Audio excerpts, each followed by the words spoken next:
morning, everyone.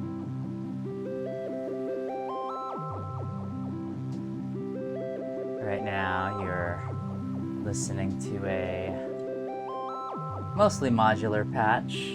Well, it's actually all modular if you count semi-modular. We've got the beads in drone mode.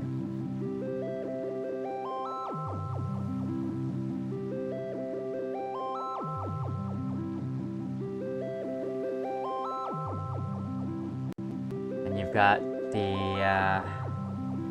there's this great patch for the Matriarch in the included patchbook called Dream Swirls. And that's the little arpeggiator that you're hearing right here. Let's go into a minor.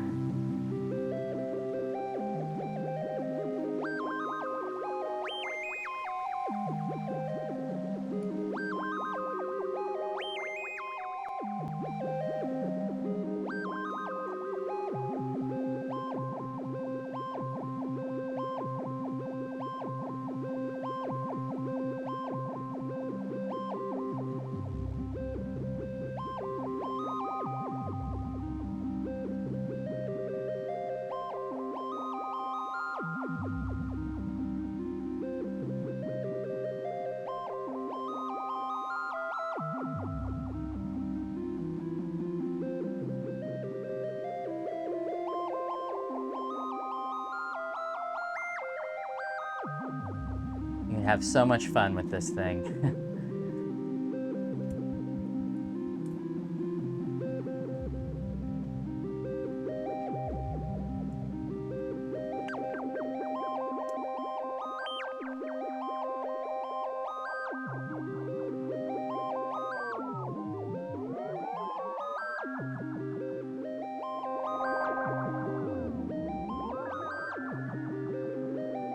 Okay.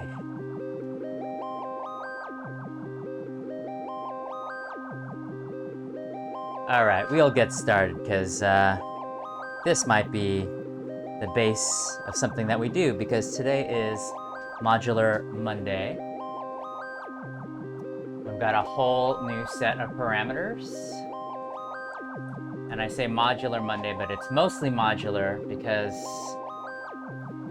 I'm not really at the point in my modular career to be able to program things within an hour or two. That sounds nice. So I still use Ableton Live as, let me shut this down a little.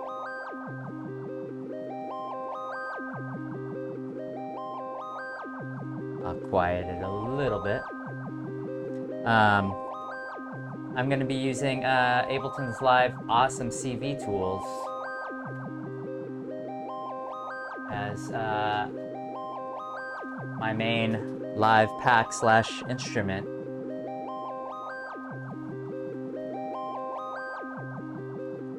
That's how I bridge really all the modular and CV enabled gear that I have over here on this side of the studio with the digital world, which is mainly on this side, although not everything is digital. I still have to turn on the TR-8S.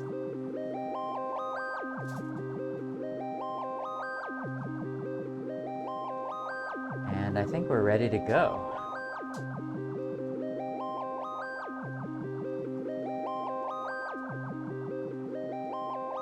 Okay. We'll just let this minor chord run in the back. But today we are in a very standard C major scale. We'll be producing something mostly on the modular, or at least half of it on the modular, I hope, at 113 beats per minute. That's manageable. Yesterday was quite a fast tempo, I think. Was that yesterday or a couple days ago? We were at 137. It's very fast for me. The hardware is just going to be the Eurorack And as I mentioned earlier, we'll be using Ableton Live's CV tools. It's already baked into this template that I use. So yeah, maybe I'll try and explain a little bit of what that looks like. I mean, for me, I like taking my time and setting up my templates so that when I fire them up, they just work. And it's been a while since I've tweaked these CV instruments, so it'll be a good refresher for me too. I decided I'm going to use a VST today also because we've got Arturia's great Modular V, which is based off of the Modular by Moog. So we'll integrate a little bit of that in there, maybe for some noises, who knows, wherever the wind takes us. And we'll be using the Spectral blur effect. I believe that's maxed for live. And I think we used it before, but I can't remember what that sounds like. And then the Oblique Strategy of the day is to be dirty. So we will try to keep that in mind as we move forward with our morning pages today. So I hope everyone's having a great start to the week, and I wish you guys a lot of musical success this week. So here we go. Why don't we get started? What I'd like to do first is let's put in that modular Moog on the VST. I know we're starting off Modular Monday with a VST, but I think we can say that this modular Moog can be an honorary member. And let's see how it sounds with an actual Moog, because I'm gonna keep this playing. Maybe I'll get into a C major scale at a lower register.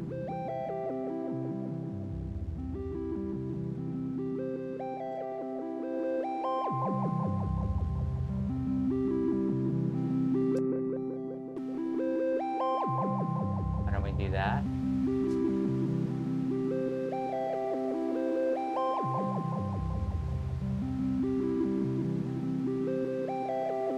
And I think, oh, it's because we have a lot of noise on this patch. Hear that noise?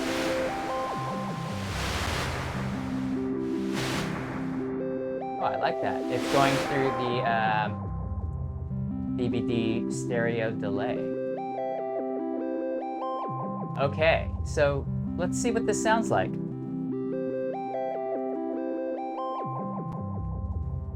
Yeah, that is the Berliner preset. Let's go ahead and move down to, what did we say, 113. And maybe we could just put in a quick beat to just get our bearings. I'm going to clear all of this. And we can just maybe play a kick drum at a 4 on the floor kick drum.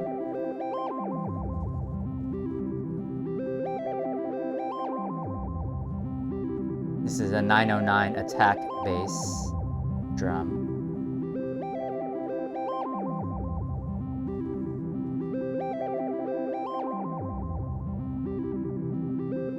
Okay, I think this is good to kind of get us going.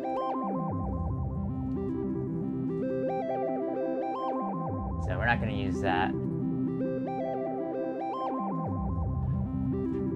Let's listen to some of these sequences though.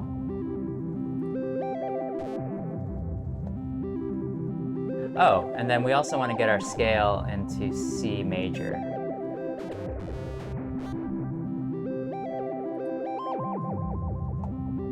Actually, I take it back. I want to find, maybe we'll find a bass.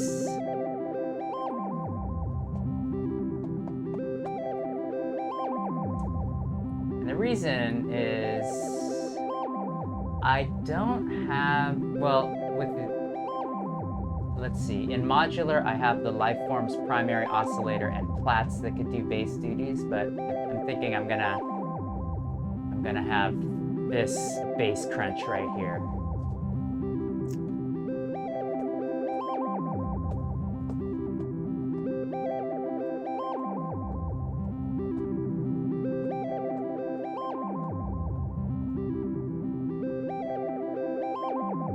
So we're in a major scale, so, you know, most people think that it gives it a brighter, happier feeling.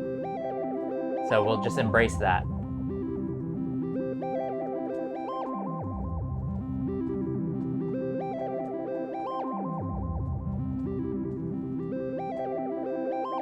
Maybe something like that.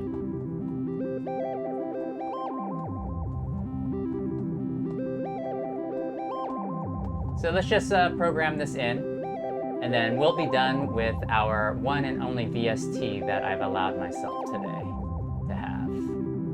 1, 2, 3, and...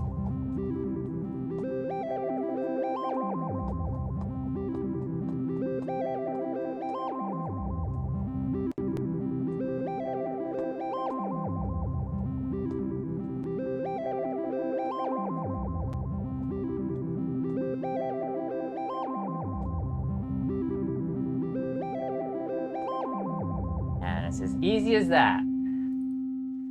We're getting into synth pop territory, and I am not ashamed of that.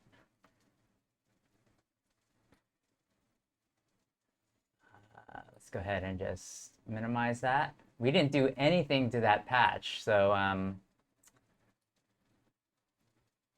let's just go ahead and use these 4 bars right here. And, you know, I kind of like having just like a little...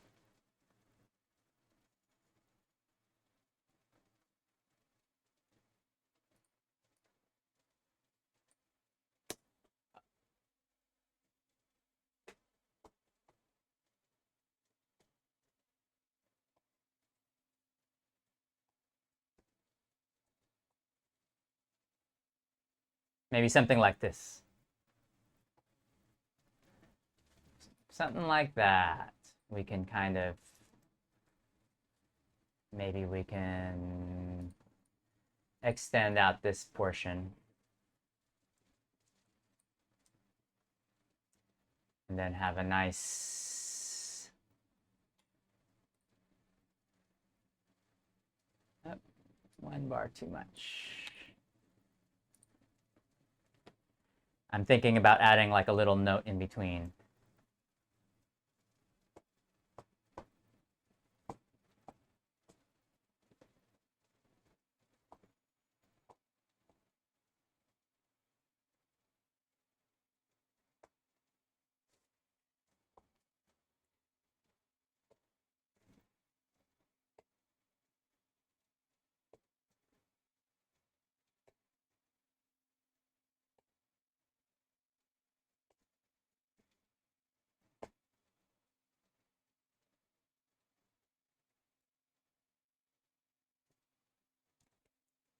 Something like that. And let's see how it sounds with like with our Moog patch here.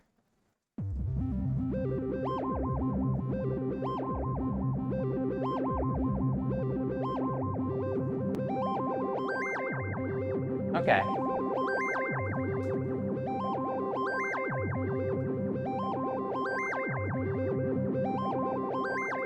We can have a couple different variations, and maybe we'll revisit this patch a little bit later. Let's see if we can tweak it a little.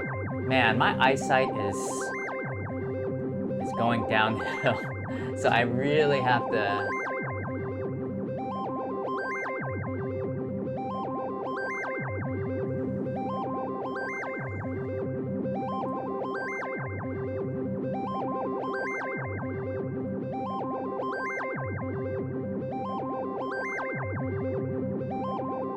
Okay, yeah, I mean, it's pretty basic baseline, so let's just keep it.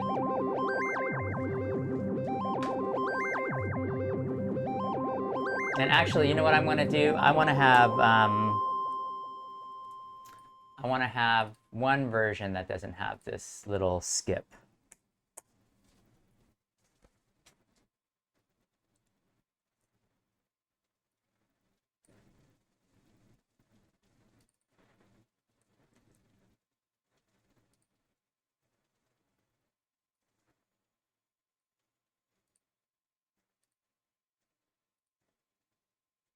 Yeah, make those notes a little bit longer. It has a really fast release. I mean, we could also do that in the modular, but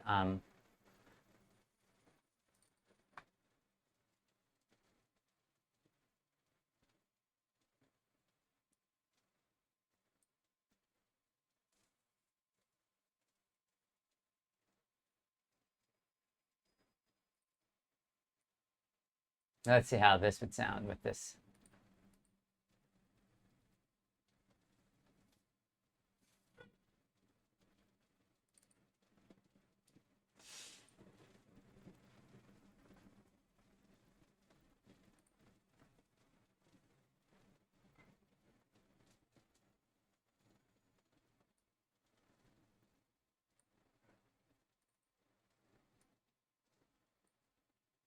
Okay, let's let this go one more time, see how this sounds.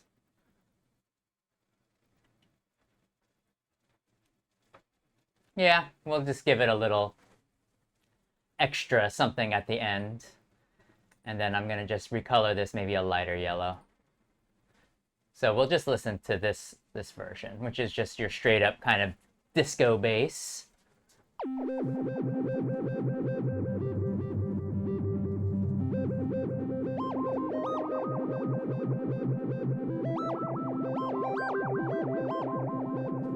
Okay. Let's turn our attention to a semi-modular. I think a lot of you might be familiar with Behringer's Neutron. I've got a really simple patch here, and I'm going to turn off the Moog for a second so we can kind of... I'm thinking maybe we can... This is the Neutron right here. Before the stream, I tuned it up and put in a really simple patch with no patch cables in it. And let's go ahead and see what that sounds like. I put it over here on my mono B2 channel, did I? Where was it? Oh, Pro 1. So it's on my Pro 1 channel. And we've got the Neutron right here going out of my USB MIDI device, which is the Babyface, through the Kenton MIDI through going to the Neutron on channel 14. So let's see. This is not C.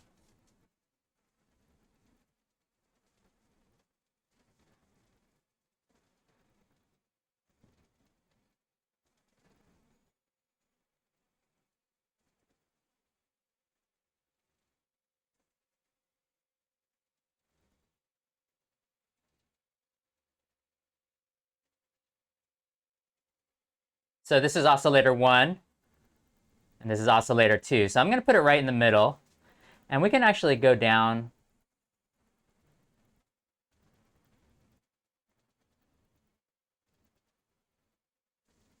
Well, no, let's keep it up here. And right now this is a pulse wave on oscillator 1. Square, saw, triangle, and what's that? Sine. I like it because you get, instead of just having a switch to go cycle through the waveforms they have in here, you can actually sweep through and they kind of evolve. So now I'm at the oscillator mix is right in the middle. We've got two oscillators here, and we could kind of pick and choose which wave might sound good.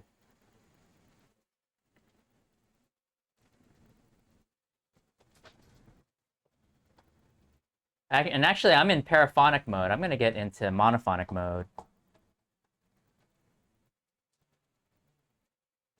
see, when you hit one note in monophonic mode, you get the full depth of both oscillators, where if you're in paraphonic, when you can press two keys at once.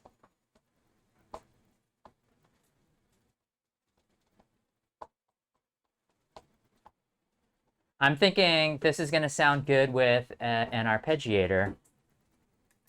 So let me put in an arpeggiated pattern from, maybe from the Noodler. Why don't we do that? Since we're in a nice 4 on the floor, C major, pretty basic scale. So I'm going to be taking MIDI from the Noodler number 3. And we are not in the right tempo. I mean, we're not in the right key.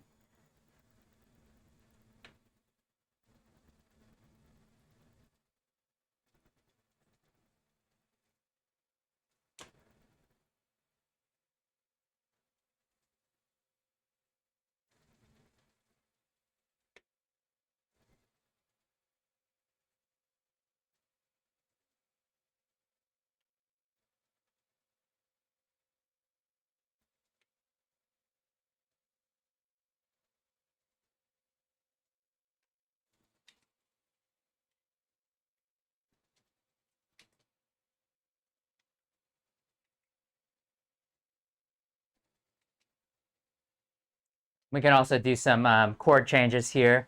But let me do a little bit of sound design now on this Neutron.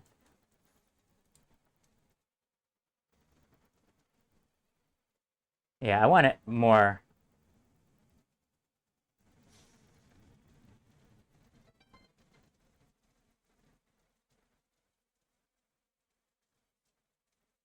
Let's add some of the delay on here. I know a lot of people don't like the delay on the Neutron. I actually kind of like it.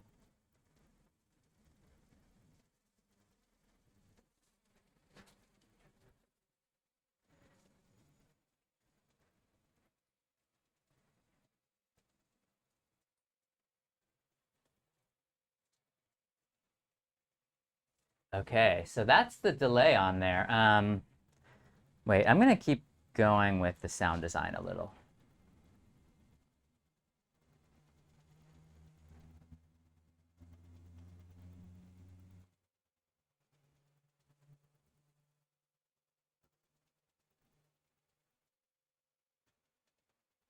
Now, the time of the delay is not synced up to our tempo, but I think that's okay.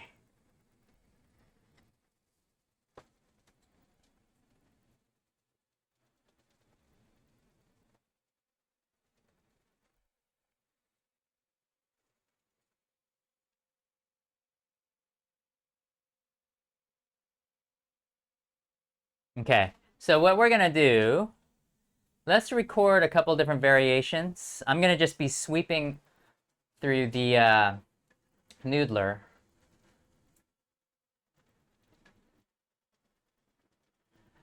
Again, one of these days I'm going to try to get this camera to work so you can see what I'm doing, especially on the Noodler. It's got such a small, tiny screen, but I think it's a really great MIDI controller, especially if you're, you know, trying to go DAW-less. But also if you're using live, it integrates really perfectly into the DAW. And I'm wondering, I'm going to turn off that bass real quick. I wonder if we should have some chord changes.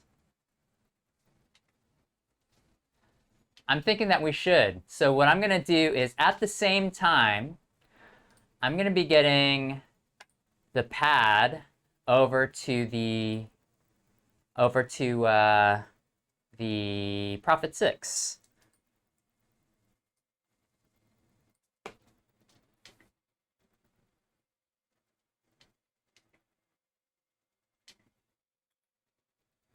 Let's see if we can actually get it to work.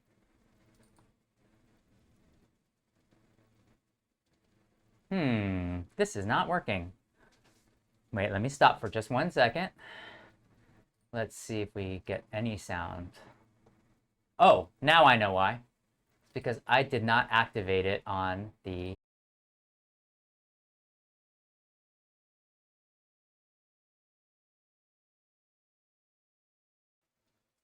I'm gonna take off that strum.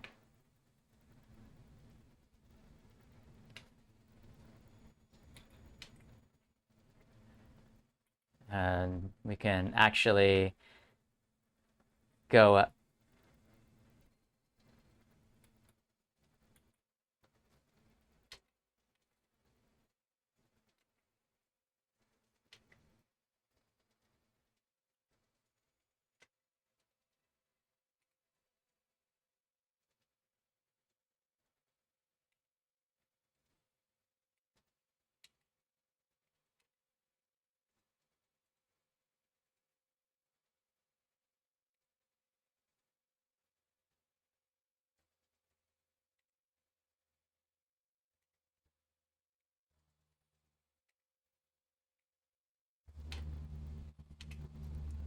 That's what we'll do. I want to get this chord progression in. So we're just going to record it in right now. I'm going to turn off the bass VST because we're going to have to change up those bass notes as well. And I'm just going to wing it. Ready?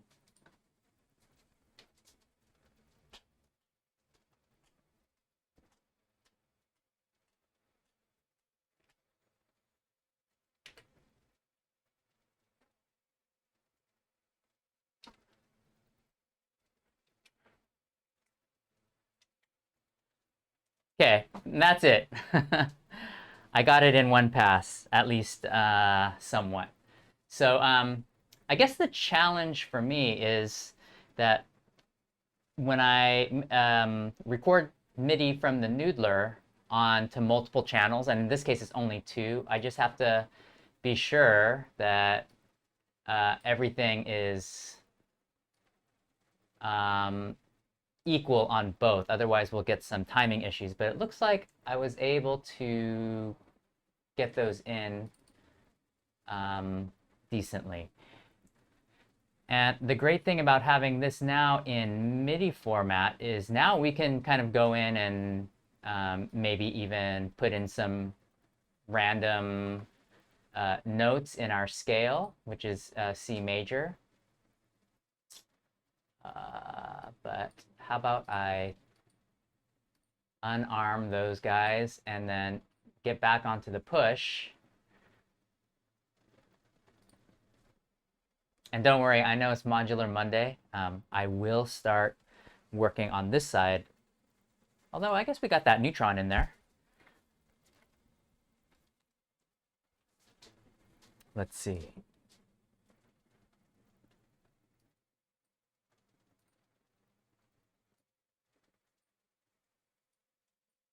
This is that Neutron. Oh, you know what it is? It's because these notes are all overlapping. I think they're... Let's see if we can... There we go.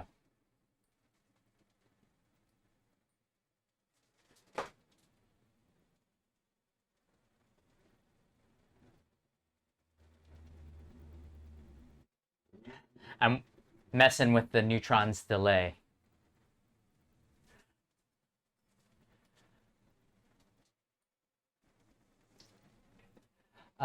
Since we're here, why don't we try that spectral blur? And I think that'll also hit our oblique strategy of the day of be dirty. Spectral, oh, blur. It's max for live audio effect. So we're gonna put this on our Neutron, just the default. Oh, here we go.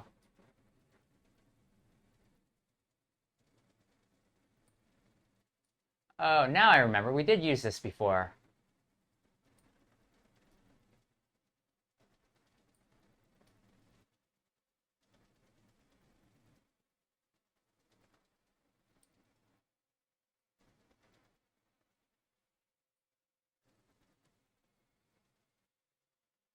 Okay.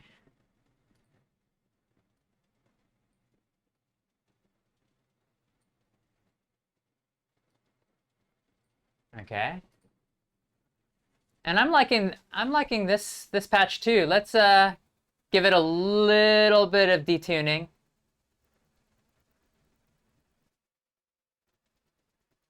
And make it a little darker.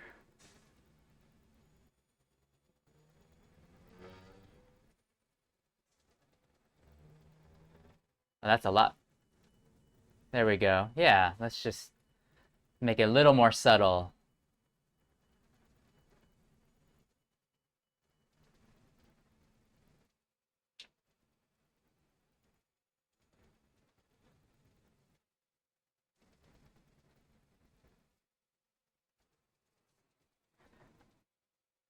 We can let's record a couple different versions of this. Let's go ahead and record all this in now that we have it. So I'm gonna record in a pad version, and then I'm going to record of the Prophet 6, and also this random arpeggiated version.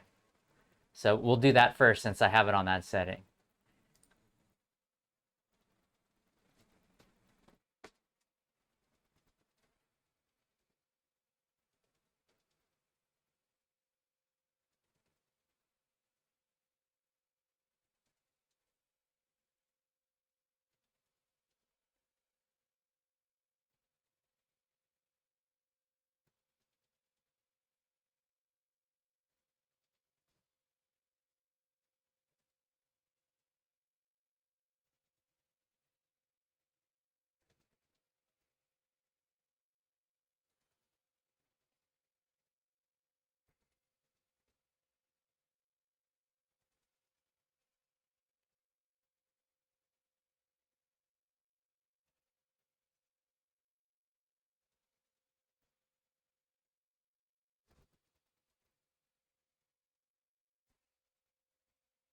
Okay, and now let's see how it sounds as there we go.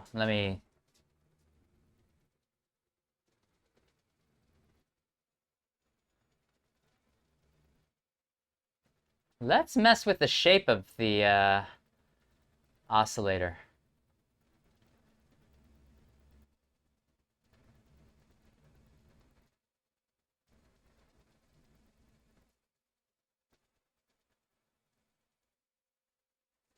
We won't detune this part as much.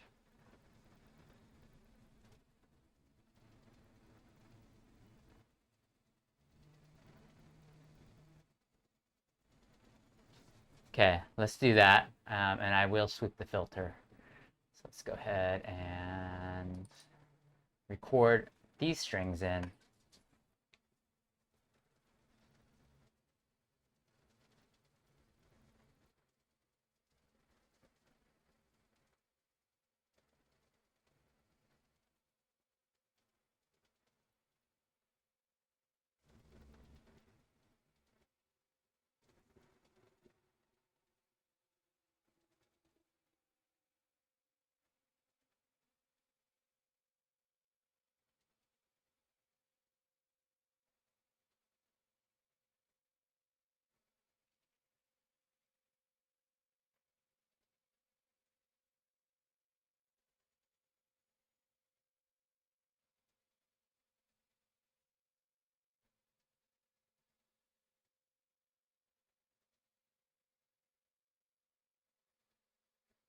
There we go. So we got 24 bars of each version, and we can see if they go well together. It's the same patch, but one's arpeggiated, and the other one is the string version. I like how they sound together.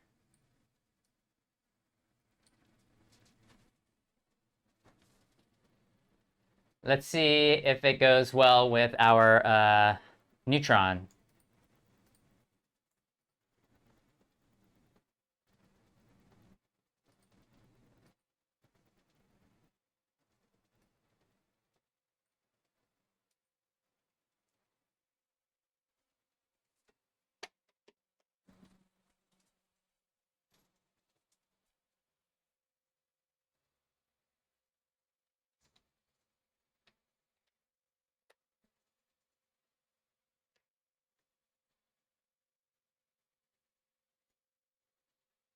We gotta just put in that 909 open hat. I don't know. I don't think I'll ever get sick of that sound.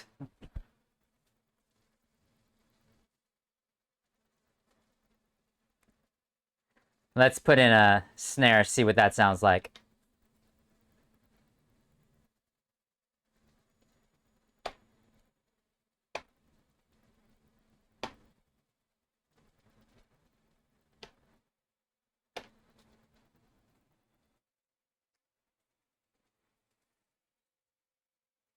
Yeah, not too bad. And then I just realized that I need to be sure that everything here is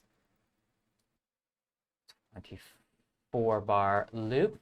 And then this one, we're gonna have to loop it maybe from after the 8th bar so that we don't get that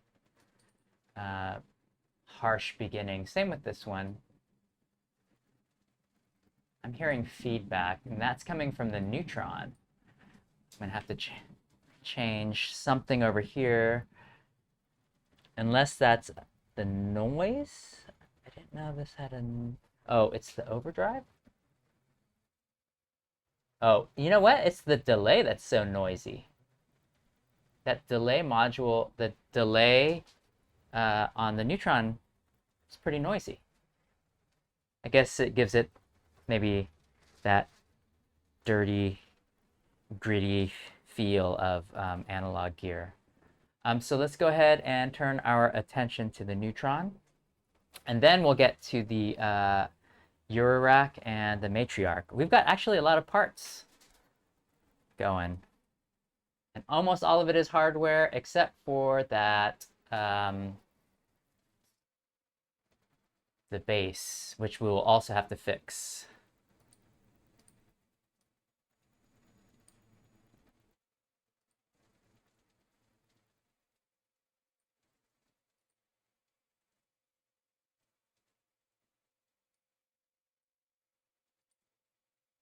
Ooh, what's going on here? How come this isn't working anymore? Did I press something?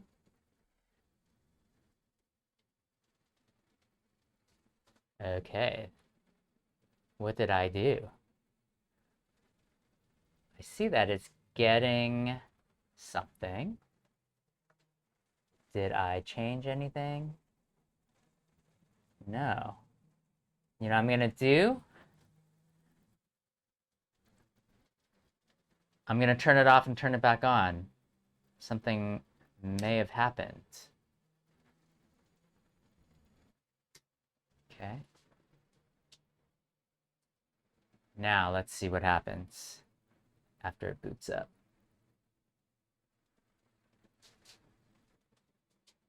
No. Weird. I don't think I did anything.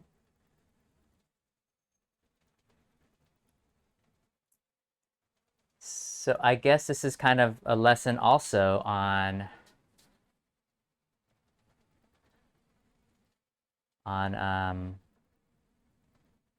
recording things while you have it.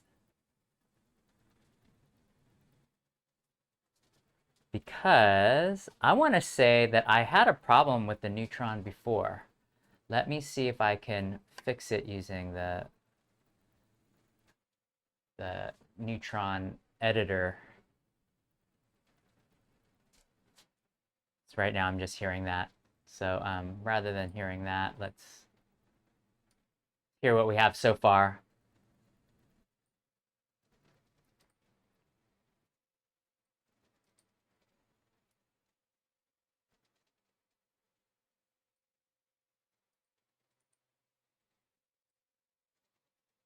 Oh, here we go.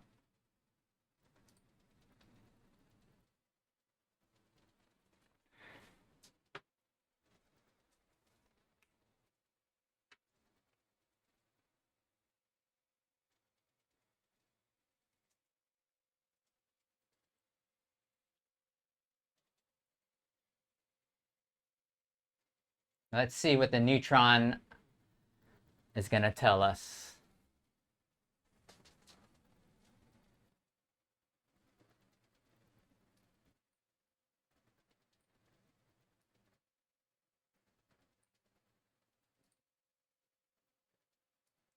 Oh, it's like completely blank. Look at this.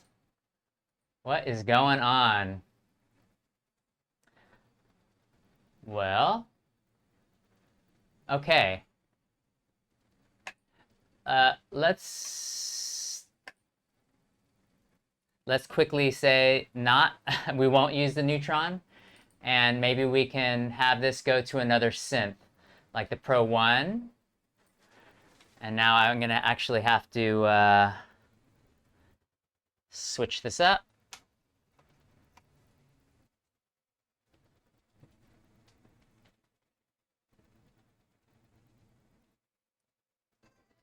There we go.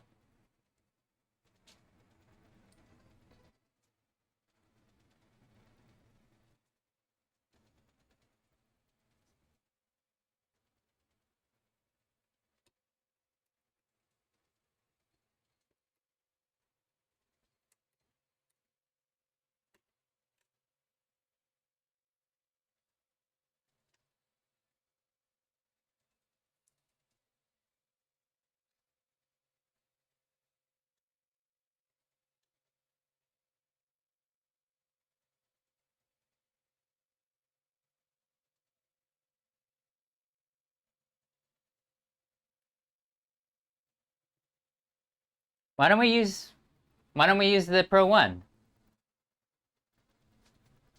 I have to tune it though.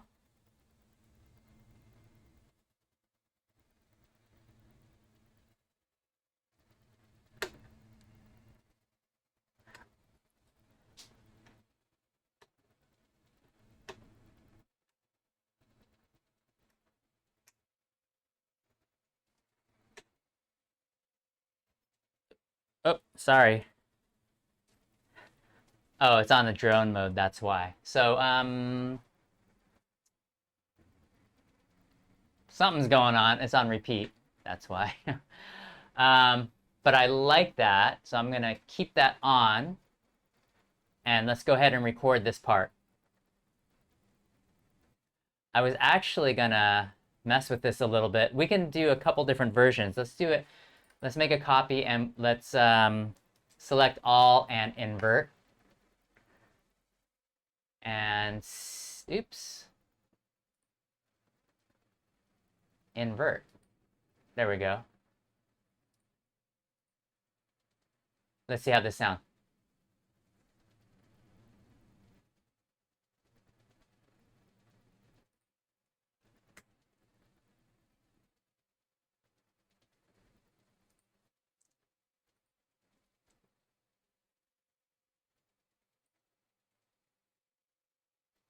Okay, that does not sound that great.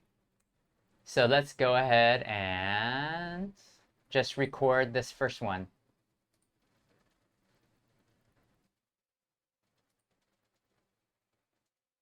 What is this ringing?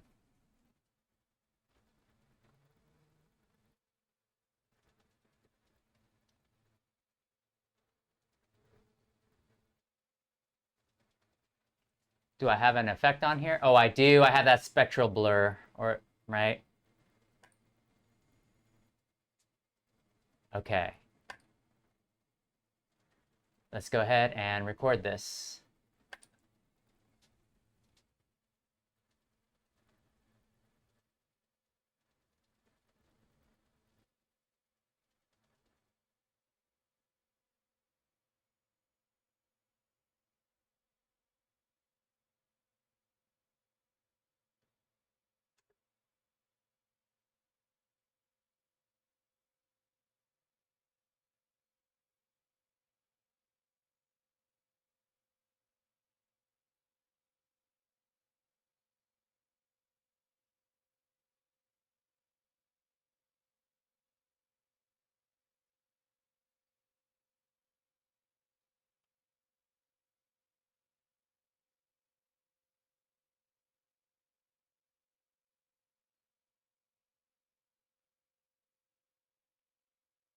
Okay. Dang, I really wish we could use this Neutron. I'm gonna shut it off actually for just a second and see if there's something we can do. I recall that I had some issues with it when I first got it, and I guess I should have addressed it then. Okay. So we got a couple different ones here.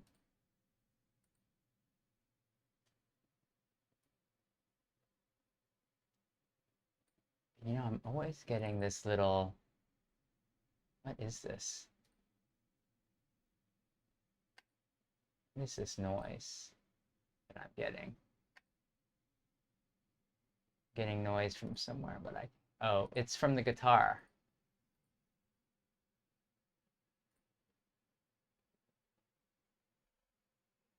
There we go. Okay. Let's see what we have so far.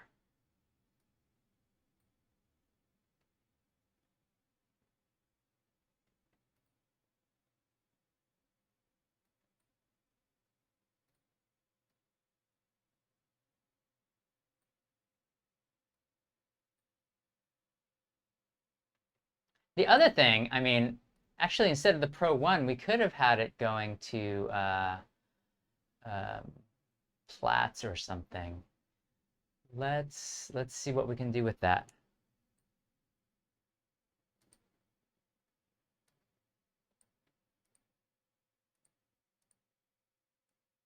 So right now, we're just going to be listening to the modular. And yes, we are finally hitting the modular Mondays part. So, I don't know, is that close enough?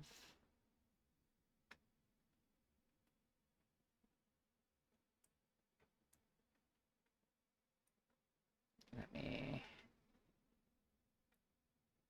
There we go. Okay. So we've got a drone going, but I'm thinking maybe what we'll do is we'll have that go through Plaits. And maybe we can just, that's what we'll do. We're going to slow this down.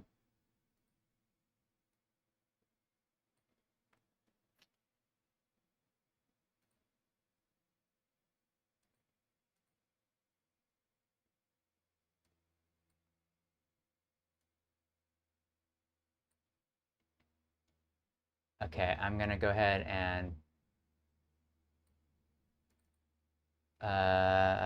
this will now go to the in. You'll hear it turn off. And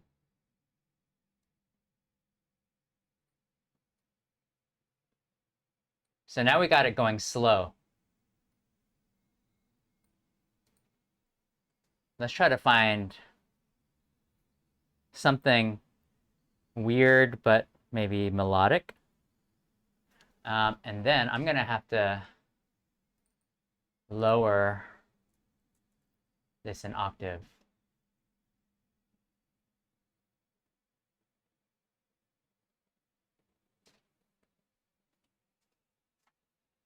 Turn off the...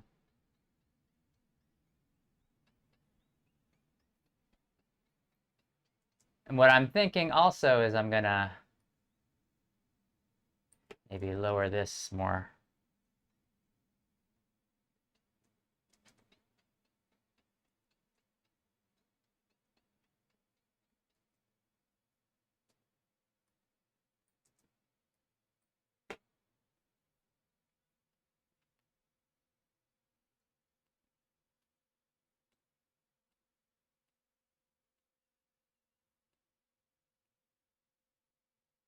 Maybe something more melodic, more percussive.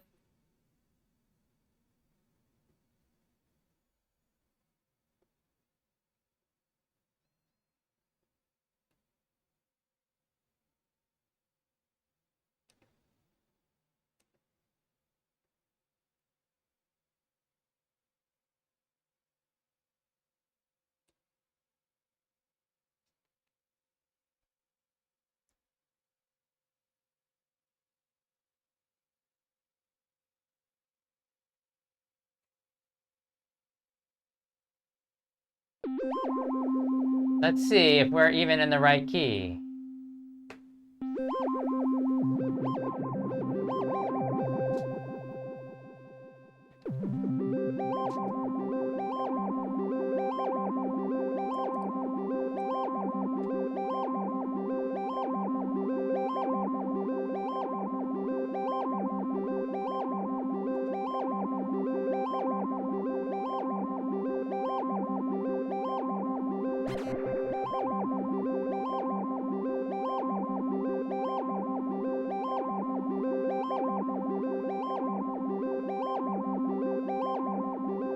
There we go.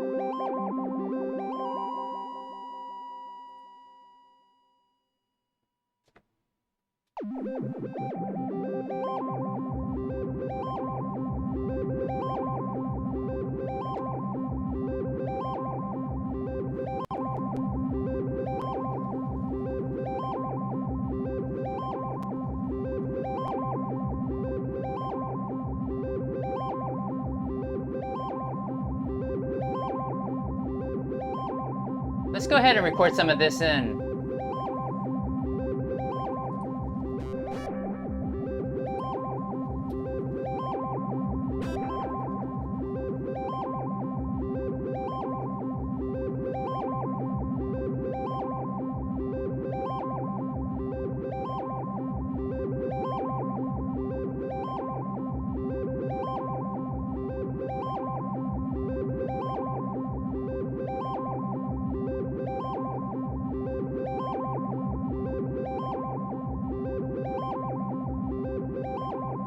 Maybe towards the end here.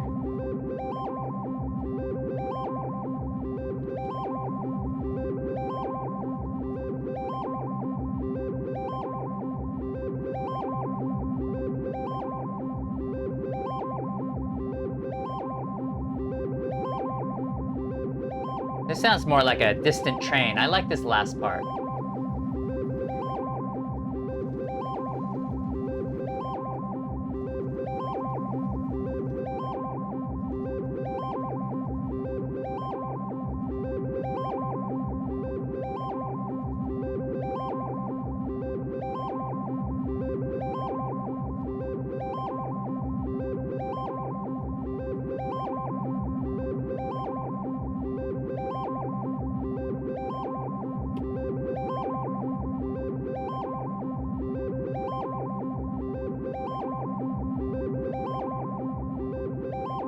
Oh, you know what's so funny? I didn't even patch it correctly, so I was actually patching my gate. Oh no, that was the right one. Wonder why it was still ringing out like that. With modular, I guess you just take it as it comes. Okay, so I'm gonna keep this angle, and then we're gonna go ahead and record in some of this Moog.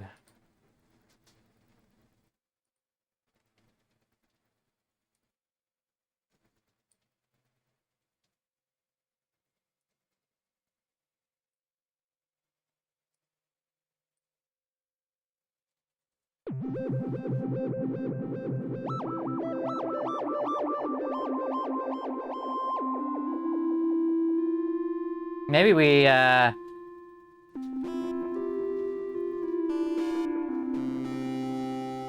so, just so you hear this patch, it's actually in paraphonic mode, so we've got 4 voices, but we've got the first oscillator is just going to keep droning. And right now, every key that I press after this initial key is just cycling through each of these other oscillators. So if I tune one up, that...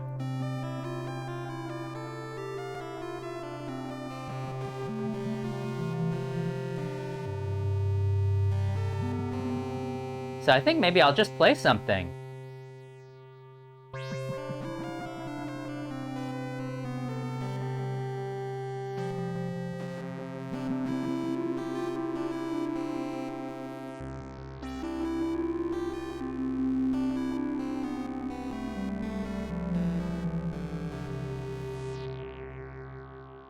that's what I'm gonna do.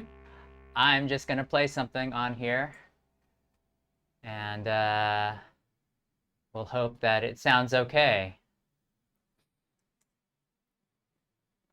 I'm gonna take the MIDI from my Matriarch, and you know what? I'm also going to just record what I have. What I found is that when the Matriarch receives MIDI from Ableton, it will sometimes change the sound. And I know there's a logical explanation for it, but I'm not going to look for it right now. So I'm going to not ARM exclusive, and then we're going to go ahead and record these at the same time. Ready?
Okay, so I got one little pass at it, and then I think, there we go.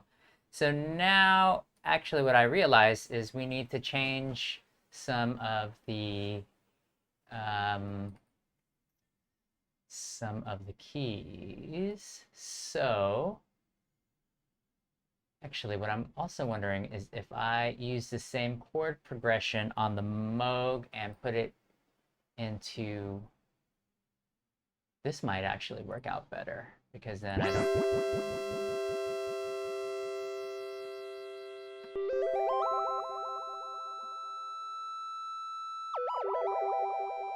Oh, why is it not holding? Oh, I see.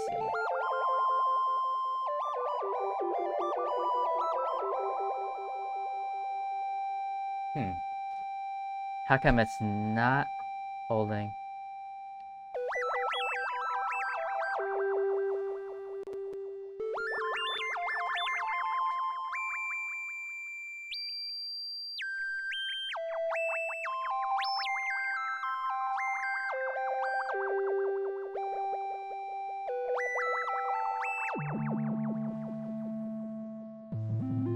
You know why? It's because it's got more than 4 notes on each.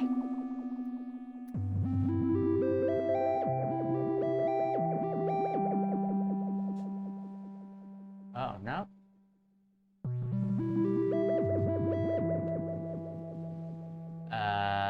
Let's try something.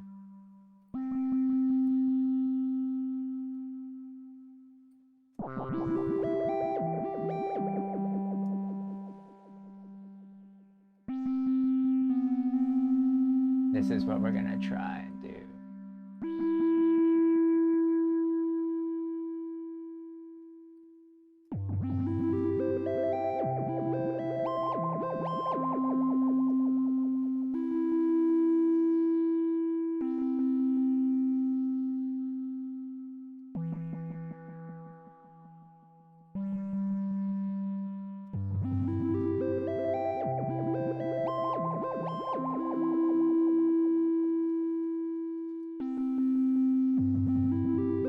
I don't know why it's stopping.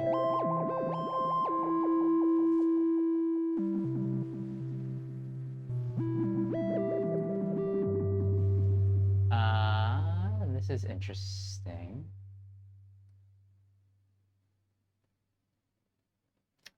Okay, I have another idea. We're gonna go ahead and keep this MIDI right here. I'm gonna reactivate these guys. And let this go like that. And then I'm gonna put a arpeggiator on here.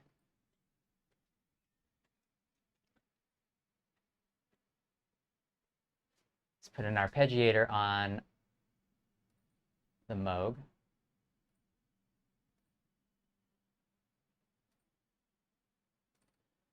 And then I'm going to take it off of the arpeggiated mode on the arpeggiated mode on the Moog. And let's see if we can.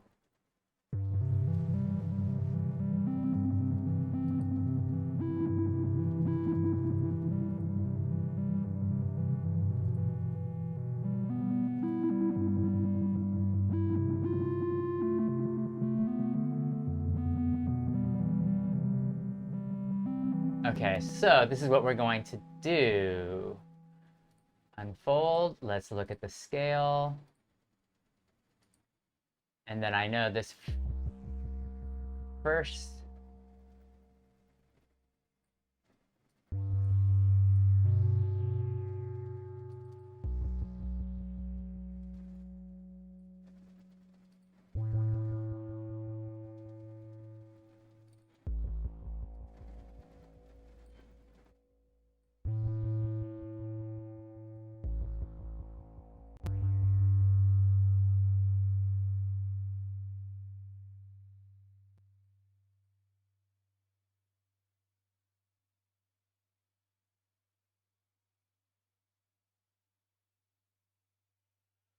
Where's G minus 1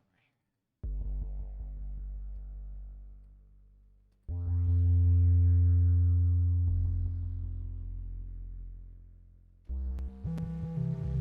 here? Oh, shoots. Because I wanted these guys to arpeggiate and then these guys to just drone.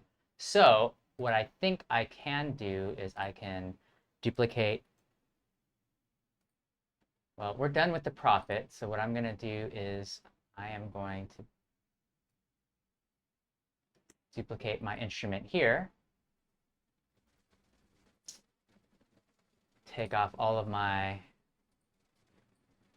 profit program changes. We're done with the profit today. And now we're on the Moog. And okay, good. So I'm going to be playing two different things.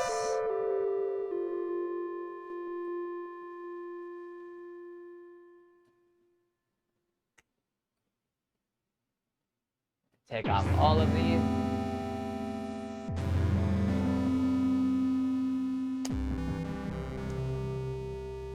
Here we go. Yeah.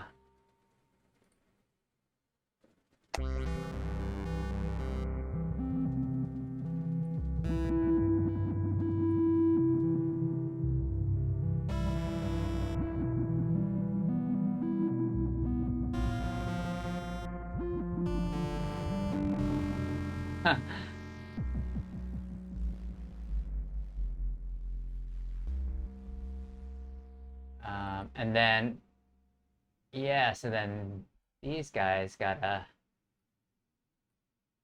take them off. So then I get the drone on one side. So I'm actually using 2 tracks to play one, and we don't need the volume on this one.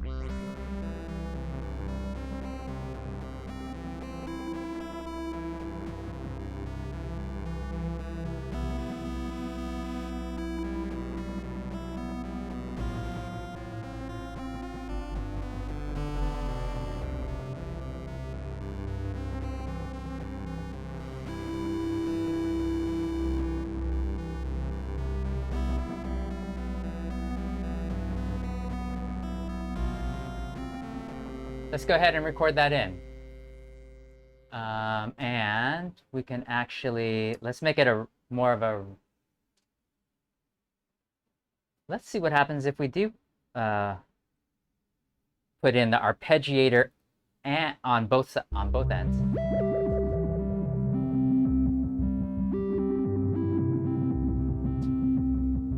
sounds a little different.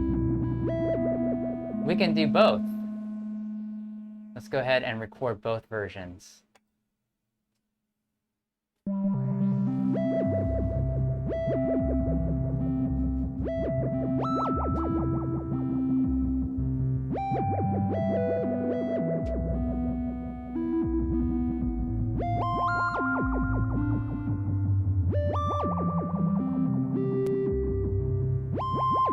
We'll do 16 bars of this.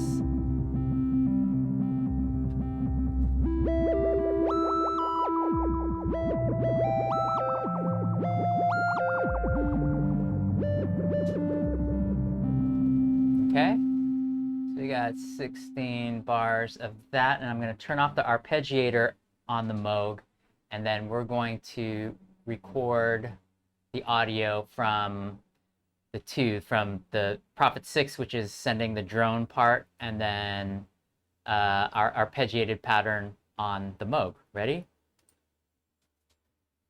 Hey, thanks for following Mazmitha. Mazmitha. You see, it sounds a little different.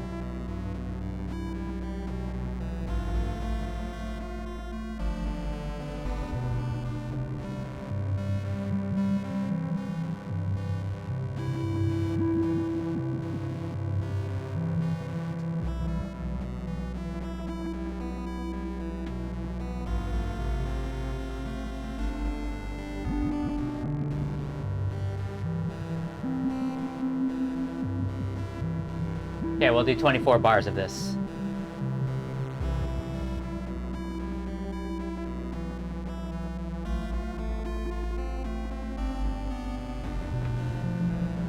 Okay, oh. And then I take that back. What I want to do now is I'm going to just get that drone part. So, only this.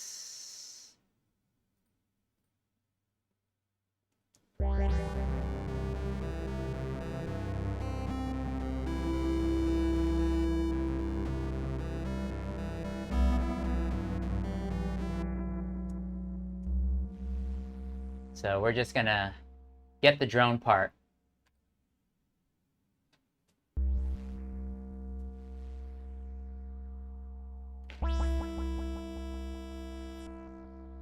Yeah, thanks, Matt Smith.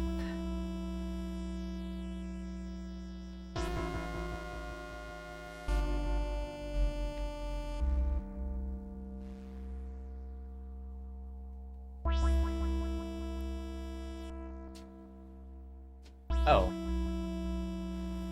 Wait a second. This is not recording.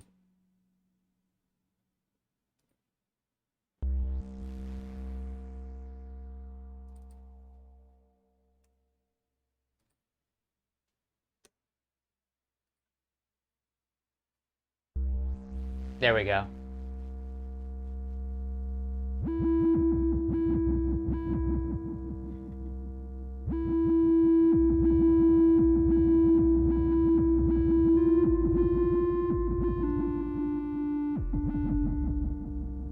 I don't know what is going on with oh, you know why? Oh, this is interesting. So, so this patch that I have on the Matriarch is actually cycling through each of the oscillators. So what I'm going to have to do is I'm going to have to change my voice mode from 4 periphony to 1. I think this will work. I'm not even going to preview it. Let's just hear what it does. Oh, yeah.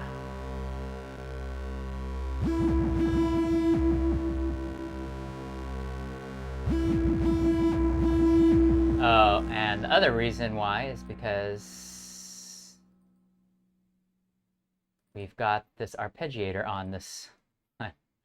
Okay, take 20.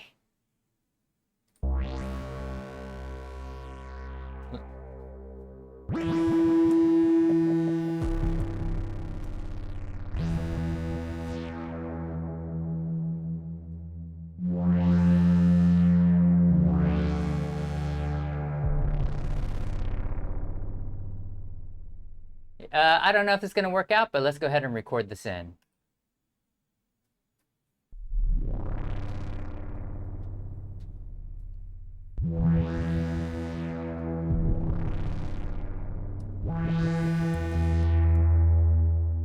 Let's do it again.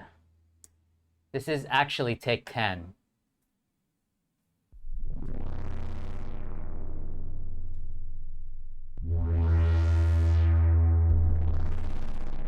This isn't working out for me.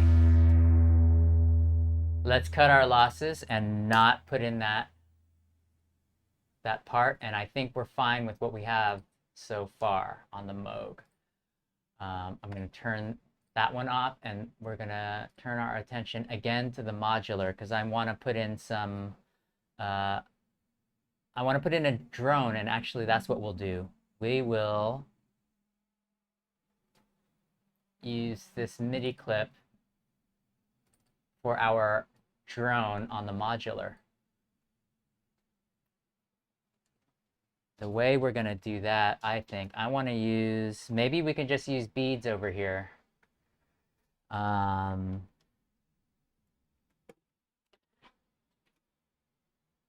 have my volts per octave here.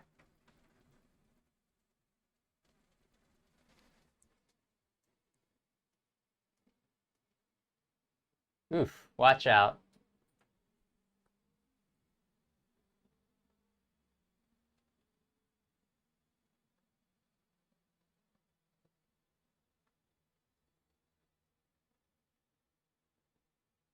Is this a C? Nope.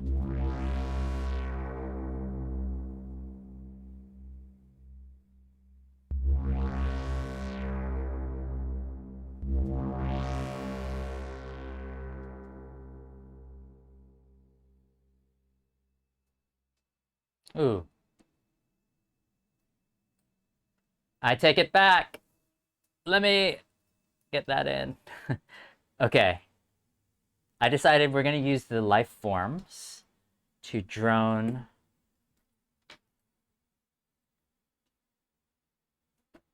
as our drone. Okay, so I got to get my volts per octave there. My gate, actually, this does not have a gate input. I have to use a VCA, but that's okay. We're going to be using this as a drone. So now all I have to do is go ahead and put strum here. We're going to use rings as well at some point, so I'll keep my strum input in there. And then I'm just going to need, here we go. I'm going to use let's use fragments. We'll use fragments and we'll put that on the input. You should hear something.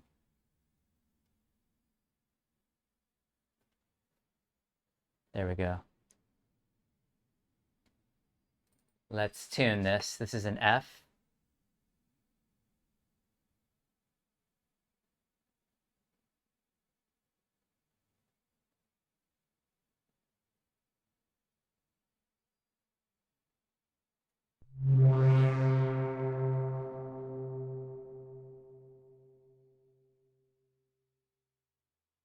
Maybe up an octave, huh?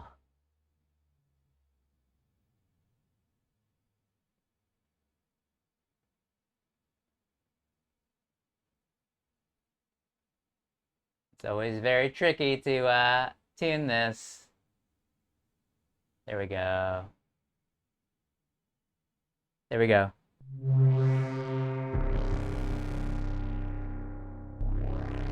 Oh man, you know, I love this Moog C. So let me record this in real quick.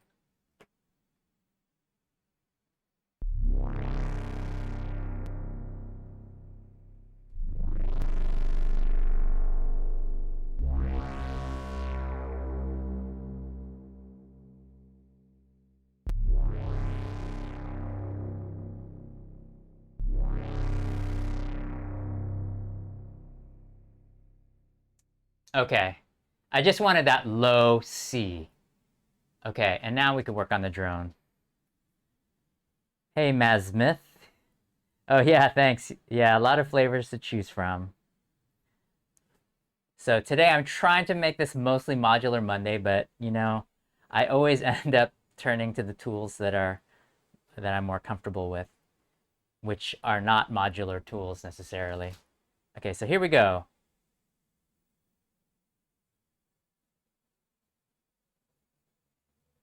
We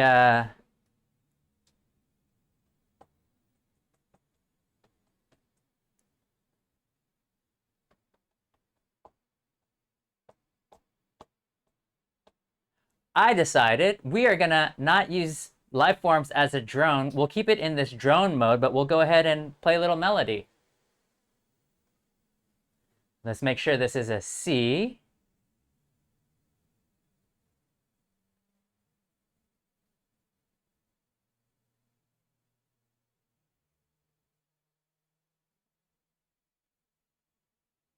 There we go.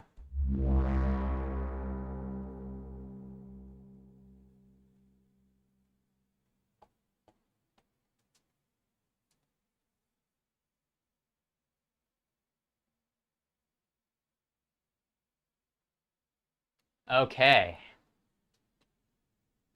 And just so you can see what I'm doing, I'm using CV tools. If you look on the screen, I'm using Live 11, and I think it's in 10 as well. Their CV instrument to enable my push to control the pitch and also the gate if I was using one onto the Lifeform. So what I'm going to do is I'm going to just make a little melody. And then I also want to hear what I've got. There we go. This is what I'm going to do.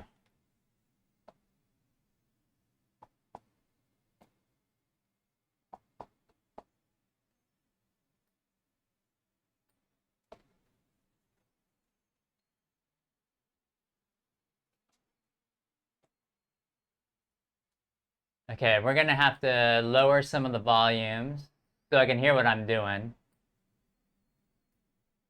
There we go.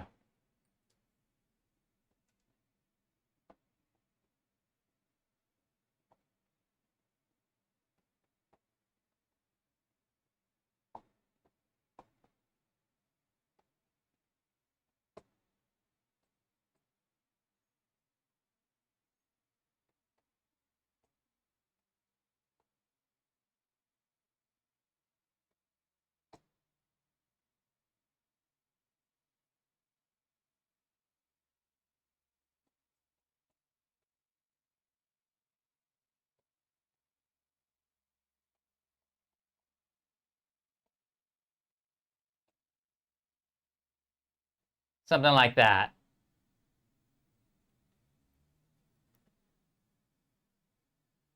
Oh yeah, Pittsburgh. What did you buy that system, the Pittsburgh modular system? Let me turn this off. That Lifeform system looks so great. Their MIDI to CV module for conversion. Oh, nice. Yeah, so right now for that conversion, I'm using CV tools on Live, and then also the Expert Sleepers ES8, which is pretty much taking the CV, and it's a DC coupled interface, and converts everything from the digital world back out as actual voltage. Oh, cool. Nice. Yeah, those full systems are awesome. And I was eyeing that Pittsburgh modular. It's kind of expensive, huh? I think the Lifeforms one is pretty affordable, the real small one. But oh, that's awesome, the system one. I gotta look that one up again. But yeah, when I started getting into modular a few years ago, I was thinking, oh, I'm just gonna get something like that. But then I have a contact over at Arturia, and was able to score for a pretty good price this Rack Brute. And then now I'm just ready to expand, but I'm trying to hold off on buying more gear. Yeah, so that's why I had to buy that the ES8. I have the Babyface Pro from RME, and while it's a great interface, it's not DC coupled. So, but I'm really happy with that ES8. It's really efficient, and it's been able to take everything I've thrown at it. 40 HP. Cool. Yeah, I'm gonna look that up afterwards because it's probably one that I was like, oh, I want to get that Pittsburgh modular system.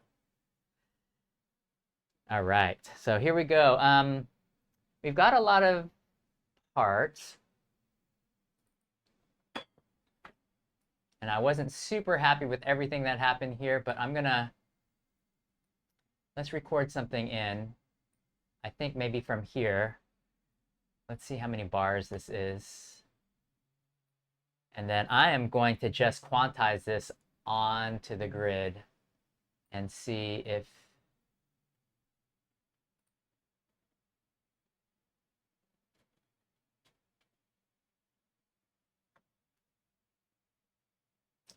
so I'm just going to record this on my modular slot. And you see, I've got all of these audio clips, and I didn't name them. So this will be a challenge when we get to the arrangement view. Yeah, no, I do jam, but not on Twitch yet. And the reason is I'm using the same computer to stream and to run live. But I've got, what do they call it? One of those interfaces coming so that I can maybe plug in my Mac to my laptop and then use the laptop to stream. Because yeah, for jamming, like I get a lot of little glitches and stuff if I'm using the same computer. But yeah, I've got my live set all set up, and yeah, I wanna start doing that because if I'm making a jam every day, I think the next step is to of course finish a couple of them and then try and play them out live. And since we can't play it out in person very easily these days, I think playing out on Twitch would be great to not only get feedback but then also kind of gauge how things are sounding to other people. Oh, I see. Cool. So you're streaming, right? So I'm gonna go check out your stream. Yeah, I know. So what's funny is like I can't even run my browser when I have OBS open. So like if there's something I'm talking about and I want to show it, I can't really run my browser. Otherwise, I run into a bunch of problems. I'm running a 2012 Mac Mini as my main studio computer because my 2015 MacBook Pro, which was such a champ, is, I think, unsalvageable. I've got, oh, I don't know if you can see this, but yeah, you can't really see it, but the battery started bubbling over the keyboard, and I just had to retire it. So I had to go back to an old Mac Mini. But I'm waiting to see what Apple comes up with next month, the M1X chip or the M2, whatever they decide to do, and then that's when I'll upgrade. Yeah, the struggle. All right. Oh yeah, yeah. I know. It was so sad. So right now I've got the last time I did a lot of computer shopping was in 2012. So I have my 2012 Mac Mini and I have a 2012 MacBook Pro that's still working that I would use for live performances. Oh yeah, how did you find that transition to Windows?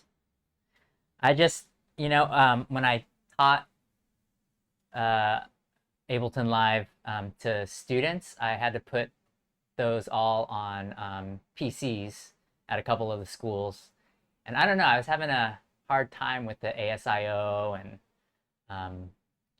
I'm sure if I spent more time on it, it'd be a good option. Because, you could just build a really super powerful PC and keep upgrading, unlike Macs, which they make it impossible almost to open up. Although, on a related note to that, I'm super happy. I'm salvaged my iPhone 6S by putting a new battery in there just the other day, and now it's like a brand new phone.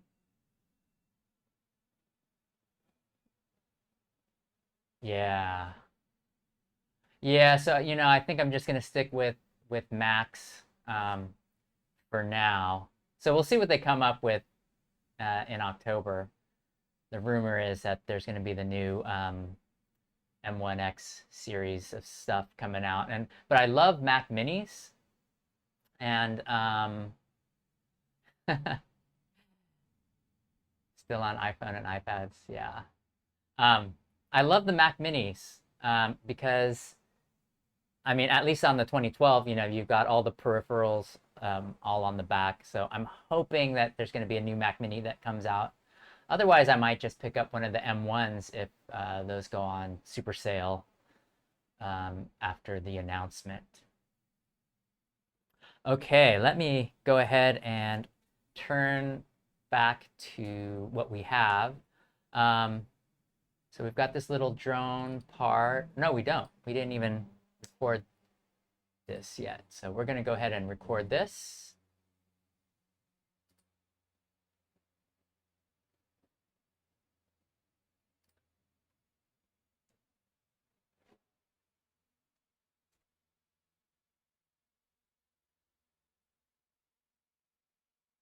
I'm just changing the FM settings on this fragments patch to give it a little variety.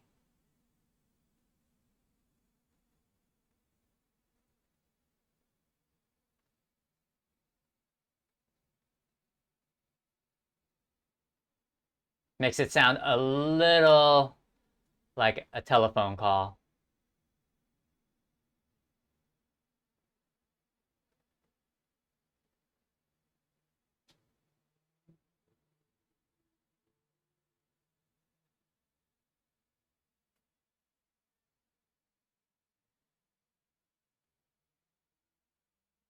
Maybe I'll keep it right here.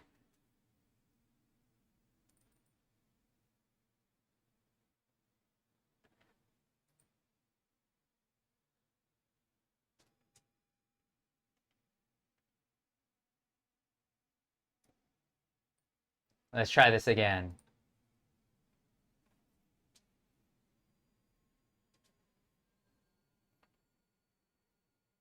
Oh, thanks.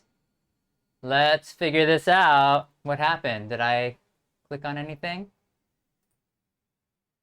No, I guess this one crashed. Here we go. Can you hear that now? Okay, great, great. Okay. Let's go ahead and let me get back to that key. I'm gonna delete this one. And let's record this in again.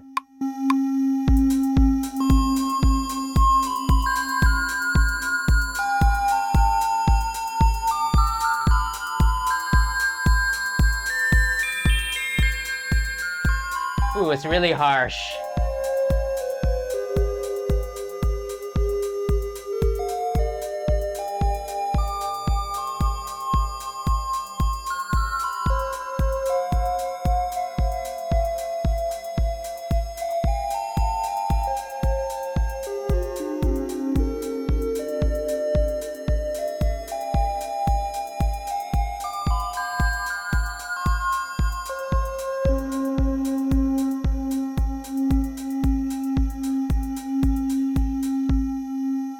Okay.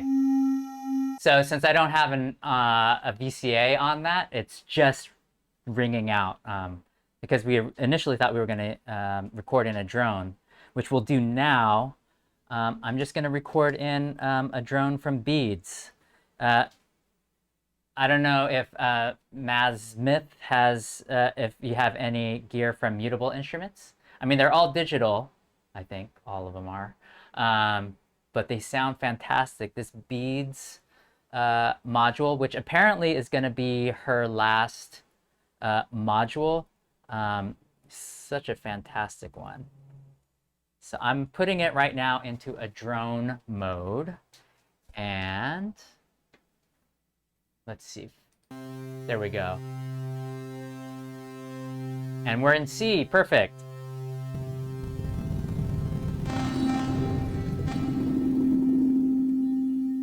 And what I'm gonna do is use an LFO.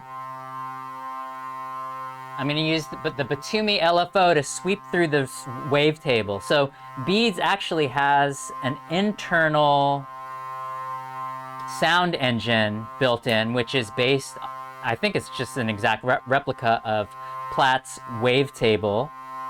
And if you don't plug anything into the inputs down here, it kicks in after 10 seconds. So right now you're hearing the drone, sorry for that, but what we're gonna do is we're gonna sweep through this wavetable.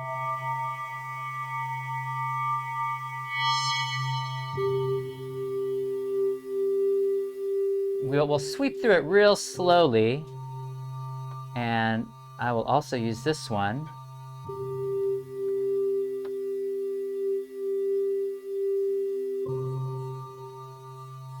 Let's see.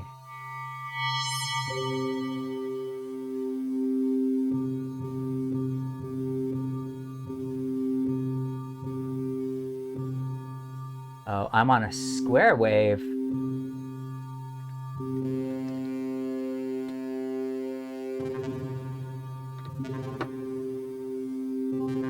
So now we're on a sine wave, and I want it to just sweep through really slowly.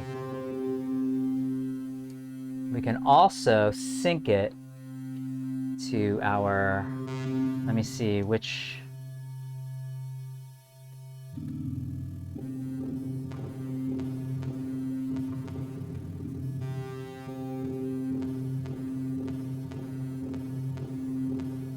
no, I don't want the pulse.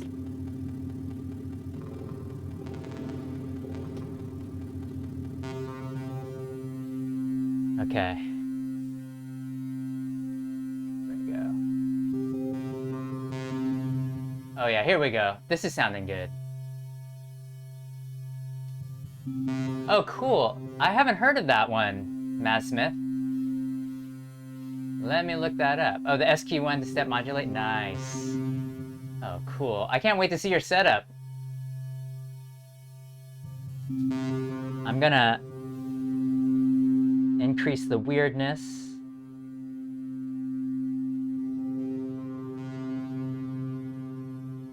I think that's a good modular term, increase the weirdness. Let's go ahead and just record this drone in.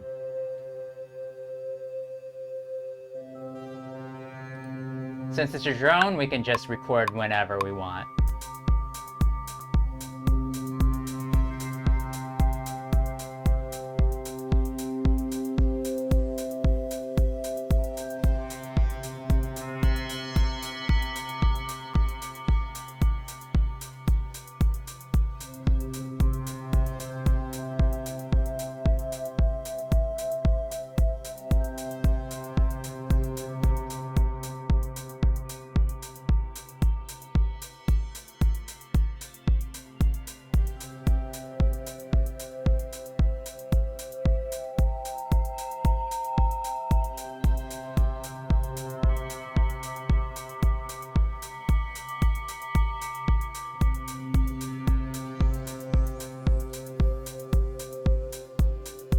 I guess it's not too weird yet.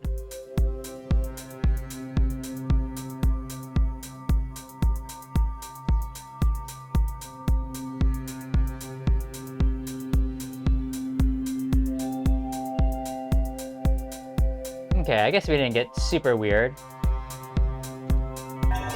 Oh, spoke too soon.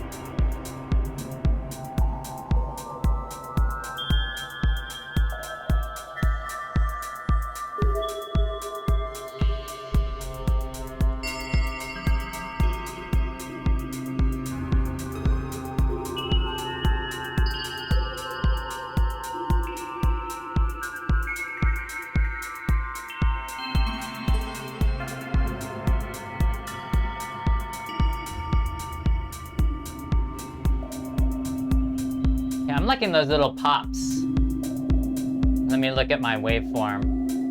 Make sure we got everything. Yeah, so now, like right around here, I'm gonna cut this part out, but I think we got a couple of good parts on one take. Okay.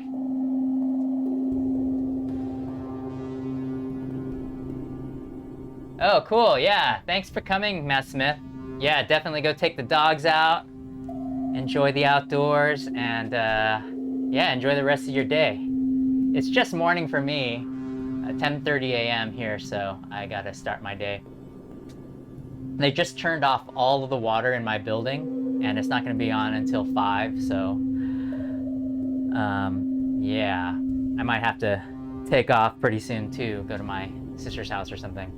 But yeah, thanks for stopping by, and we'll see you next time, or who knows, I might still be on. I still have to put everything into arrangement view. So, great seeing you. Also, thanks for letting me know that my live audio isn't working. Okay, so we just recorded in a lot of parts. I think maybe now's a good time to just go into programming the drums, and which shouldn't take too long, and then finding like a nice radio sample. So I'm gonna keep this drone going because it's in C, and then I'm gonna turn on the radio. He went for his gun and Burton went for his, but Billy fired first. He hit Burton in the back. Let's use this. Burton's horse ran off and his gun fell where he couldn't reach it. He lay there on the ground, pleading with Billy not to kill him. But Billy killed him anyway. Burton's little black dog was with him when he was shot. The dog... Okay, hey, Matt Smith. Sorry about that. I know you're about to walk your dog, but when I turn on the radio, they're talking about this poor black dog that they're... So Billy wasn't... Okay, let's turn that off. But I'm gonna use this. Let's see. George Irving, little black dog. I like putting in the title just in case I want to use it later on, and I can look up to see if it's part of the public domain. The first time Billy saw that dog was the day he fought Silas Burton. Billy was just a young man. Burton and Billy's family had been... Okay, yeah, this is sounding good. When Billy saw Silas riding toward him, he went for his gun and Burton went for his, but Billy fired first. Oh, the other thing I need to do is to change this bass.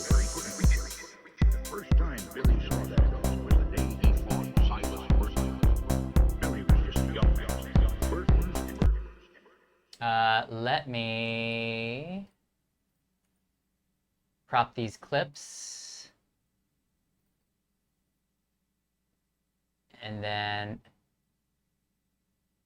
make sure we are in the right key. So what I'm gonna do is C is for the first 4 bars, then B.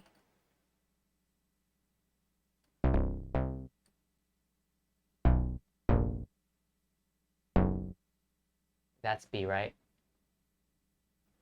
The first time Billy saw that dog was the day he fought Silas Burton.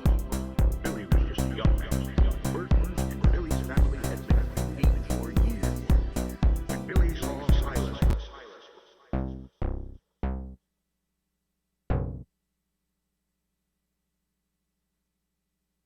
The first time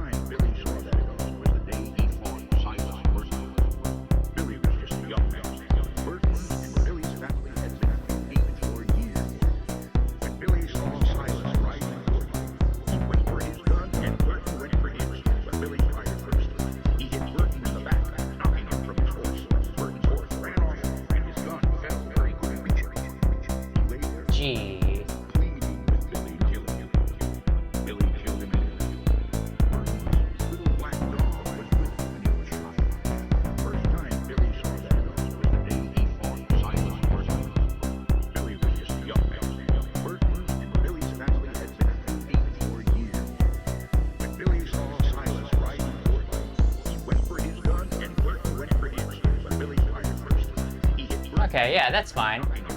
And then I'm gonna just gonna duplicate this and then put back in all of our little extra hits here.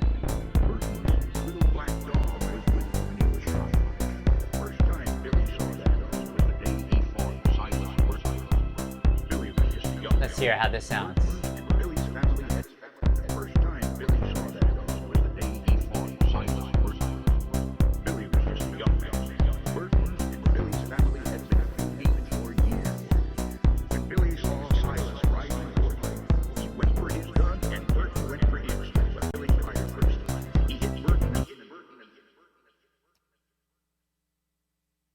Shoots, what do we do over here?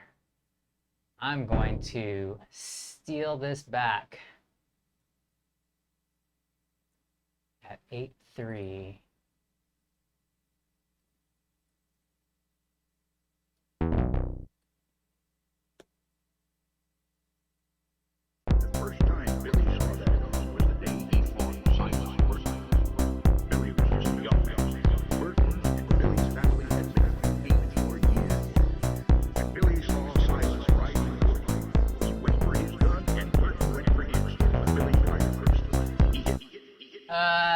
Well, that's okay. It'll be sort of hidden in the background.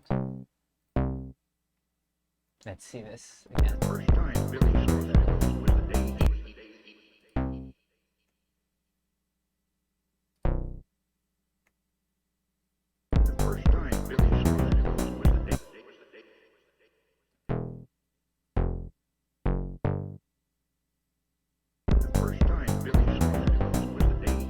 Yeah, there we go. Okay, so let's just record those in real quick.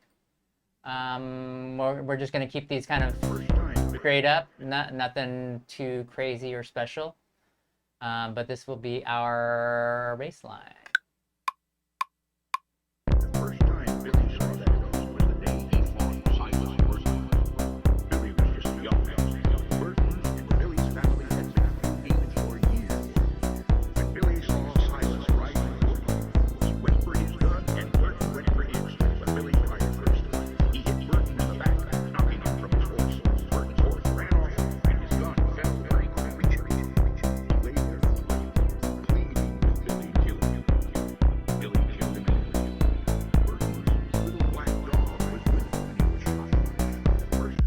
Okay, and now we need this one. I like putting all of this in audio because, you know, it's kind of that commitment thing. You're committing a lot of this.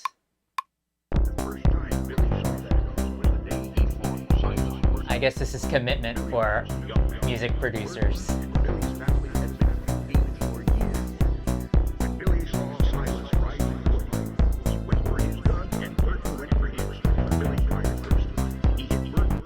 And we'll just use that one. Okay, so we got our bass line. Let me color that blue. And then finally, let's record in some drums, or let's get our drum track going a little, make it a little more interesting.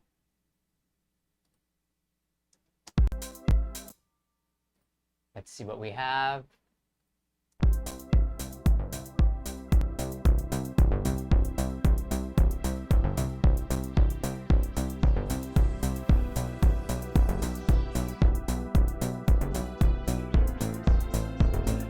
I'm gonna record something on the.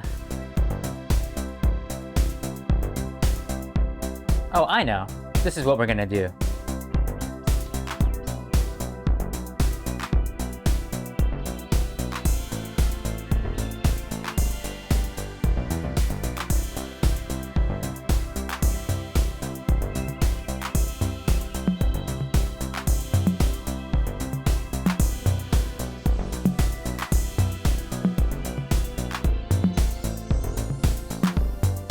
Okay, this is what we're gonna do. I'm just gonna record this 1 bar loop, and then we're gonna continue everything on in a live clip.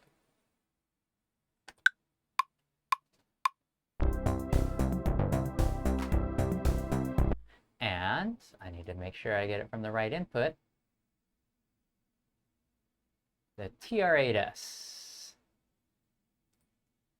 If you're in the market for a drum machine, I highly recommend the TR-8S. It's not an analog drum machine, but man, it's got all of those great roll-in sounds. But the way I use it is I use with their latest update, or maybe a couple updates ago, they have this new FM synth engine that they were able to program in, and just sounds fantastic.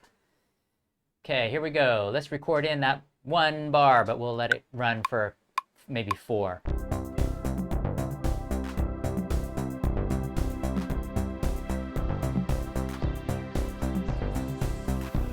Okay, I'm going to quantize this, and then we're going to go ahead and tweak this 4-bar loop.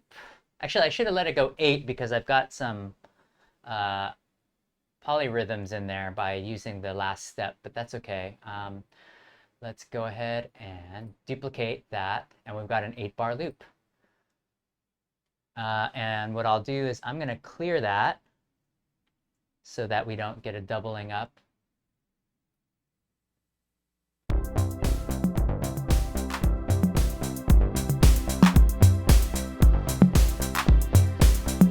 And then see, we can kind of, what I'm going to do is 16ths, and then we could kind of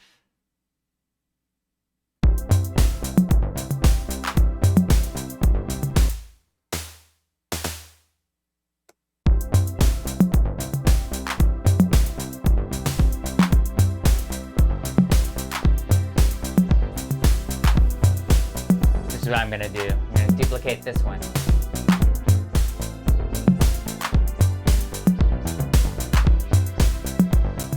And then where's our hand clap?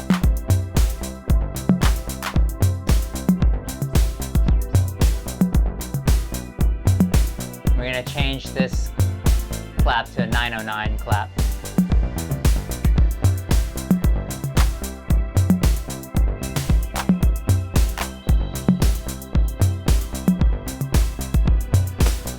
Let's put in a little snare roll here.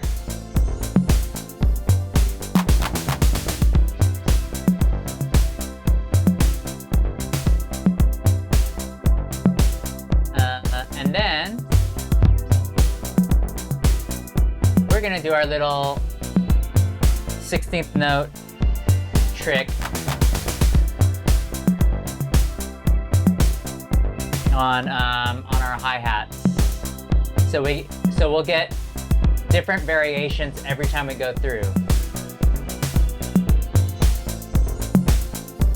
So in Live 11 now you've got this chance lane. You have to open it up using this little button on the bottom in your clip view. And now you have access to the percent chance on whatever note you have highlighted. And this goes for a melodic note or any MIDI. So why don't we put it up at like maybe 57%. And then let's do our little hat roll at the end, because why not? And then while this is running,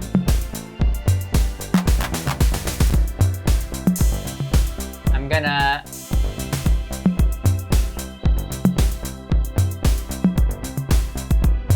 what I'm gonna do is do a little bit of sound design,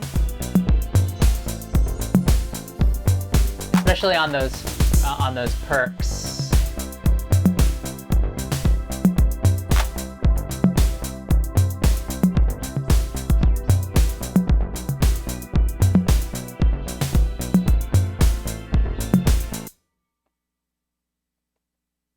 Oh, this is why.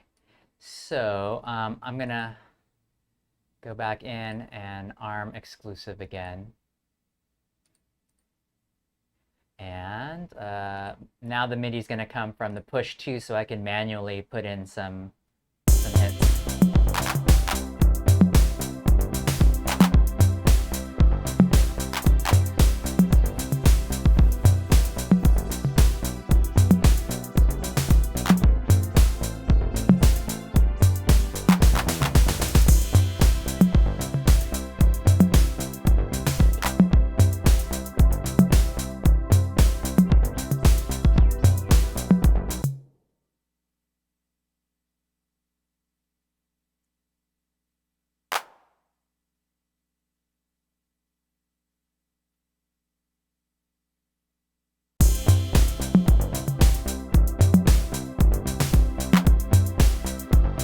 I'm gonna put a lot of reverb on that clap.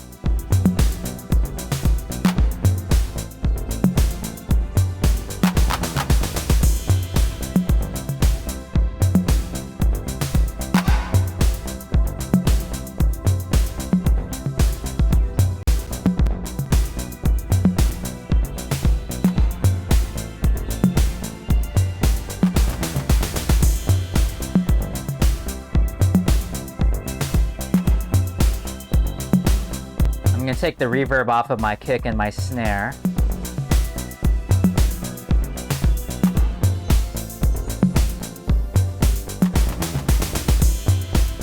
Okay, here we go.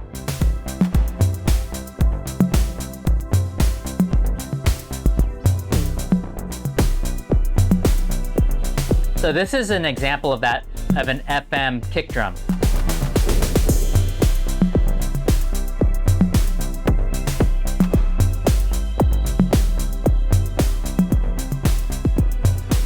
Okay, now I just want to solo out my drums so I can concentrate on that sound design.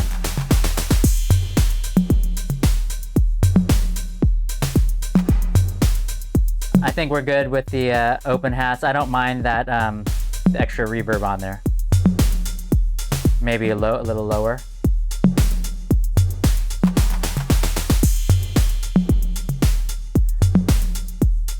What I think I'm going to do is I'm going to record in some decay and panning automation on those closed hi-hats.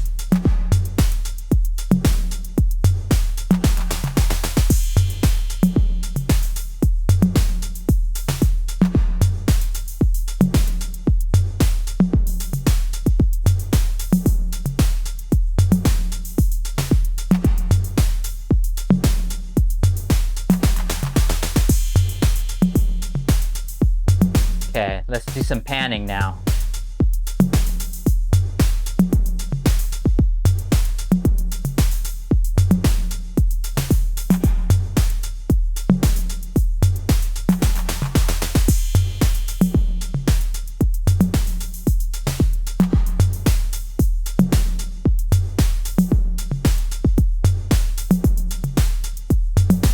So again, one of these days I'm gonna get this camera to work so you can see what I'm doing.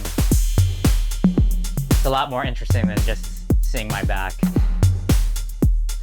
Okay, let's tweak some of the percussion. I don't want these 808 low toms. Maybe something like this. Yeah.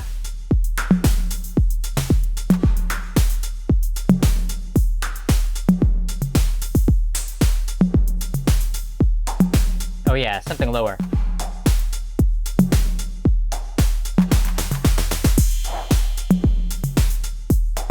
Yeah. Okay, let's look at this mid-tom.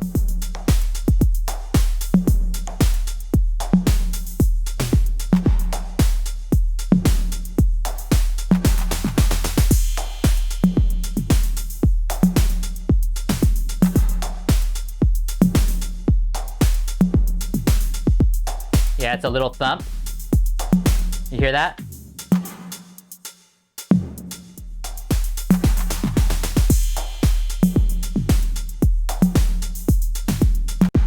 Okay, now this high tom.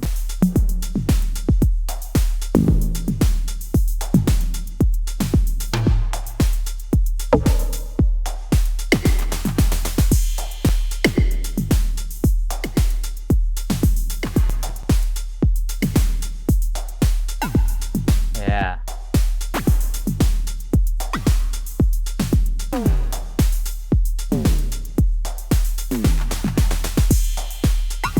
I'm gonna record this automation.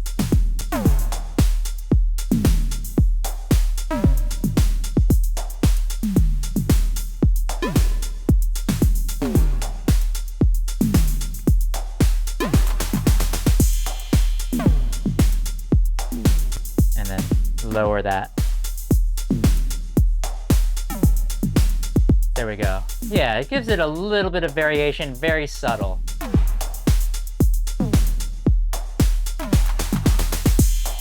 We can always change, and actually that's what I'm going to do is I hear some overlap in maybe this mid-tom with the kick, and I don't want that to happen. So let's see where that overlap is happening. Oh, actually, I don't see it anywhere. Oh, right here. Okay, so there's an overlap with this guy. So let's go ahead and move this one.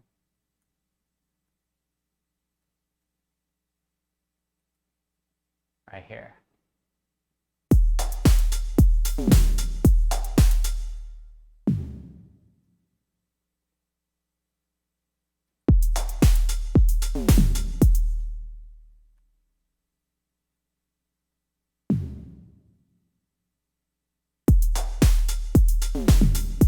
Yeah, there we go. There we go. And I think we're good. I'm going to crop this clip, and I think we're good to go with our drums. And now the last thing to do, we got a little bit of a radio sample to add some humanity into our jam. And now the hard part is now figuring out what all of these things were. So let's throw all of these into arrangement. I'm gonna go ahead and shift everything over so that we can be somewhat close together when we look at our arrangement. And some of them I think will have to overlap. So let's make sure everything is activated. Grab all of these guys and throw it into arrangement.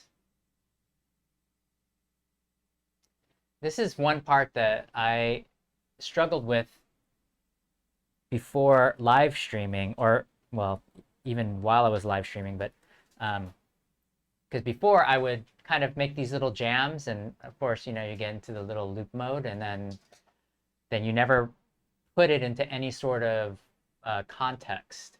So even though this is going to be a draft, it's just kind of a jam / draft. I think it's important to always kind of get some of your compositions into a form where it's easy for you to say, okay, I like the sound of that, and now I'm going to go back and turn it into a final track. If you have it in some sort of arrangement already, then it's just easier to either extend it or shorten it and tweak some areas here and there, as opposed to then say, oh, I gotta now go into arrangement and like figure that whole thing out. So by spending an extra 10 to 20 minutes of, well, closer to 20 minutes in putting it in some semblance of a organized track has been really helpful for me. Okay, so we know our drum. We just heard that. Let's listen to everything, and I'm going to start labeling things. That's our drum.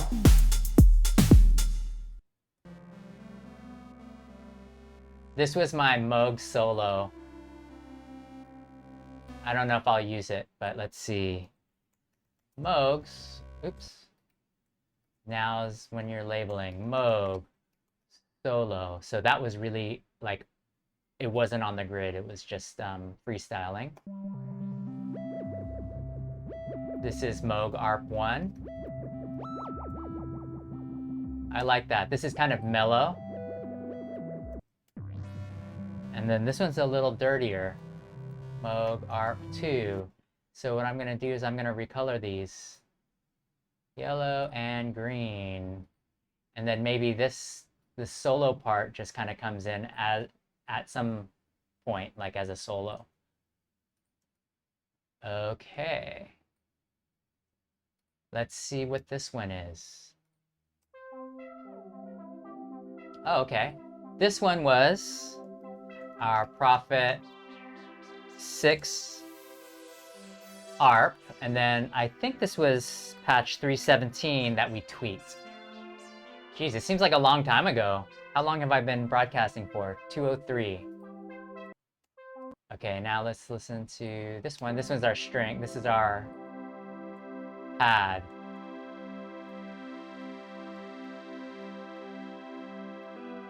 Pad 317 also.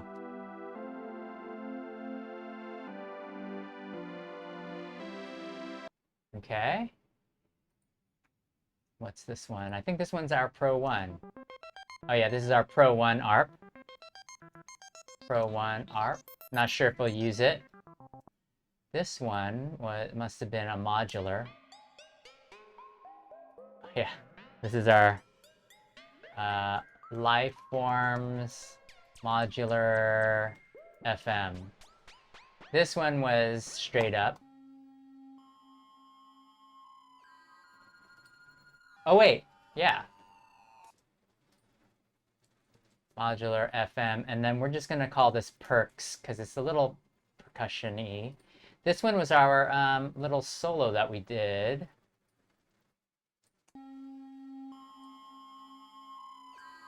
Lifeforms solo. This one's our solo FM. And then we had one that was a little more straight up.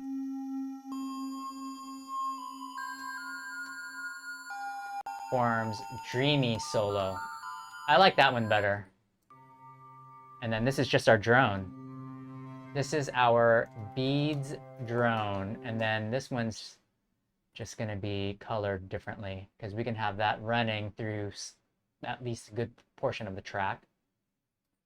Here's our bass from the Moog Modular VST.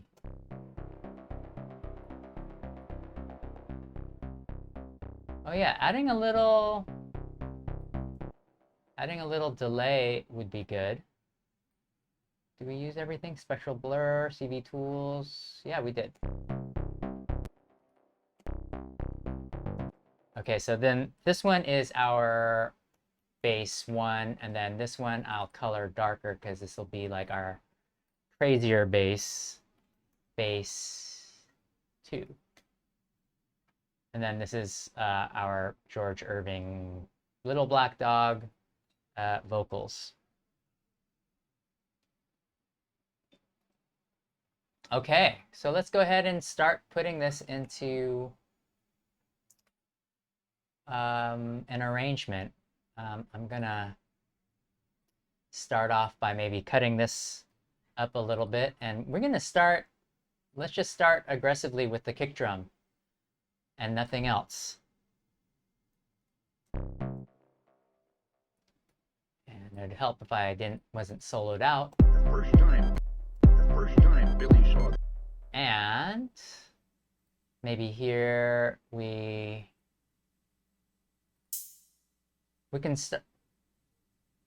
can add the hi-hats. So oh no. We'll keep the percussion going. We'll have the percussion and no hi-hats.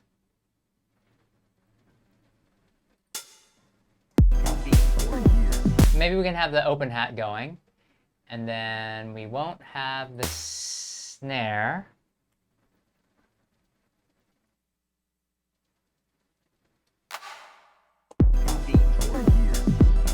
Billy saw Silas riding. He went for his gun, and Burton went for his. But Billy fired first.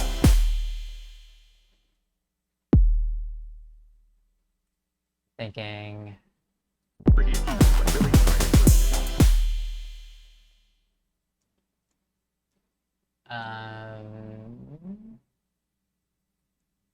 Maybe we can actually not even have anything for the first 4 bars, no drums on the first 4 bars. How would we want to start this? We don't want maybe not even the bass yet until the drums come in. We want some vocals. This Pro 1 ARP, maybe not.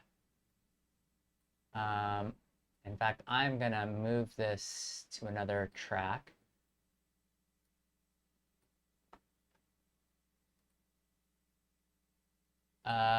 And this beads drone could be on another track as well.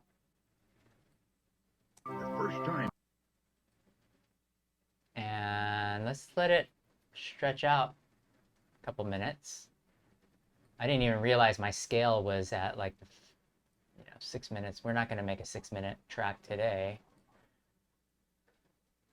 So maybe we start off with the Prophet ARP pad. And then maybe over here is where we put in the regular pad.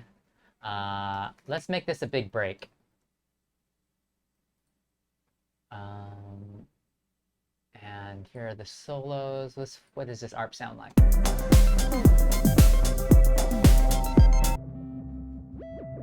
Yeah, I like this one. This is pretty chill to start a track off. The first time Billy saw that dog was the day he fought Silas Burton. Billy was just a young man then. Burton's and Billy's family had been competing for years. When Billy saw Silas we're warped, but I want to extend this out a little. the first time Billy saw that dog was the day he fought Silas Burton. Billy was just a young man. Burton's and Billy's family had been competing. Yeah. We won't start off any of our progressions until Billy's family had been competing for years. When Billy saw Silas riding away, he went for his gun and Burton went for his. When Billy climbed the horse, he hit Burton in the back.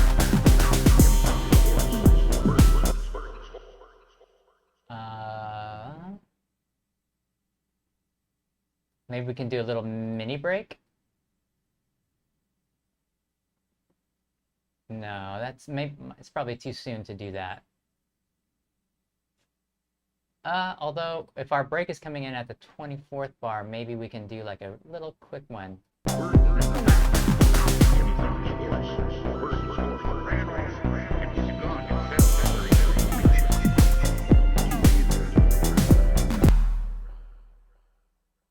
Maybe this is like a longer extended break right here. Break 1, and then maybe our next break doesn't come in until a little bit later on. Maybe at 33. I want to keep this in multiples of 4 for now. But of course, if you end up finishing a track, it wouldn't hurt changing up the timing so it's not as just repetitive and predictable. But it's good to be predictable at this stage, I think. When Billy saw Silas riding away,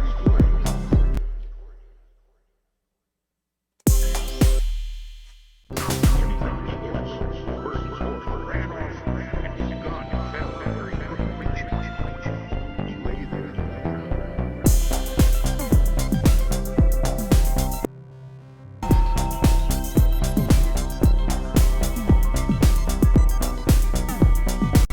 Yeah, this is good.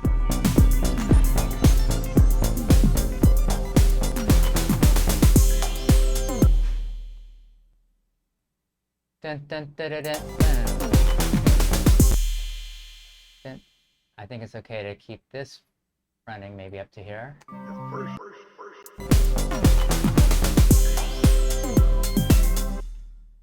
Let's see if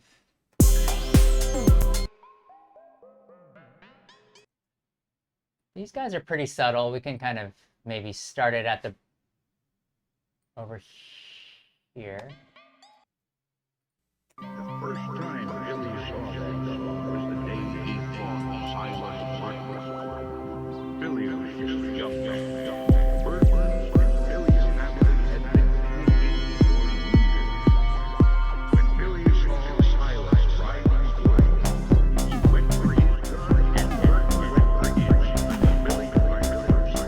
He hit Burton in the back, knocking him from his horse. Burton's horse ran off and his gun fell where he couldn't reach it.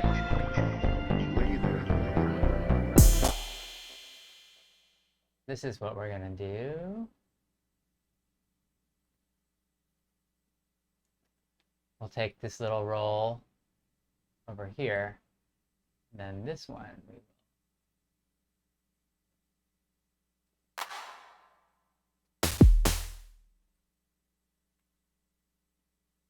Billy fired first.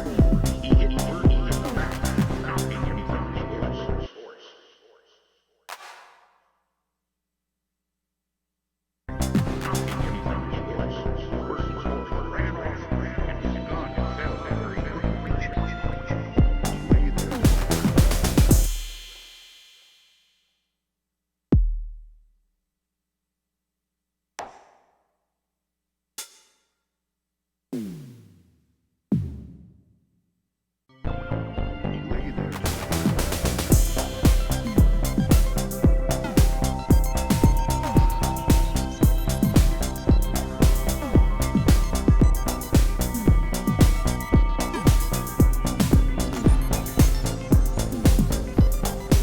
Yeah, so just basic, trying to just let the chord progression do its thing.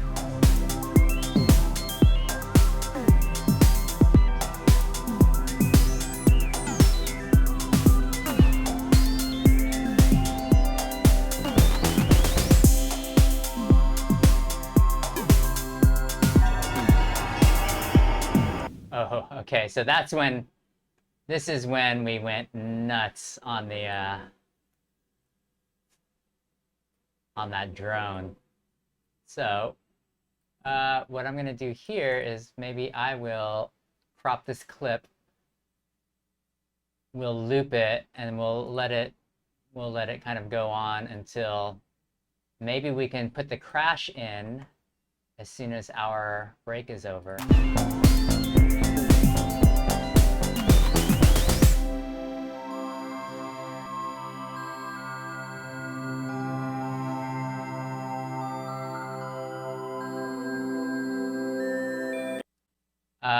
I really like the sound of this, but it's a little harsh to my ears. What happens if we pitch it down an octave? Yeah.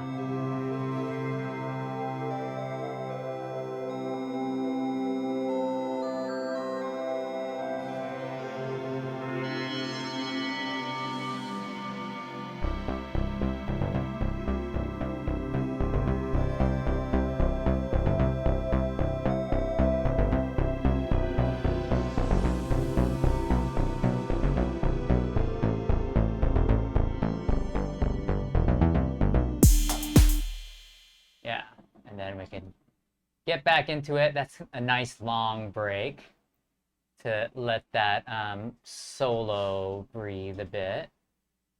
And I'm thinking maybe here's where we can put in that crazy drone.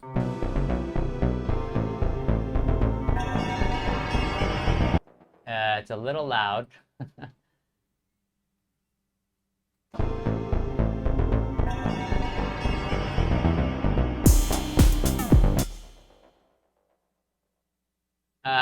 And maybe everything kind of cuts off for a second.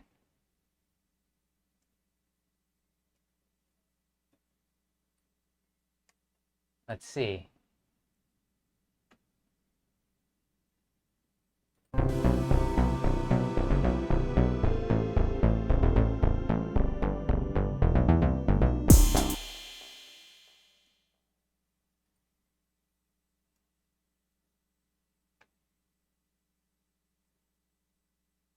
maybe things cut off right here, and then we let it breathe a bit.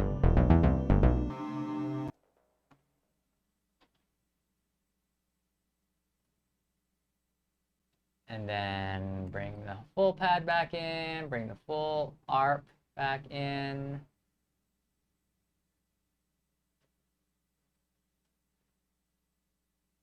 And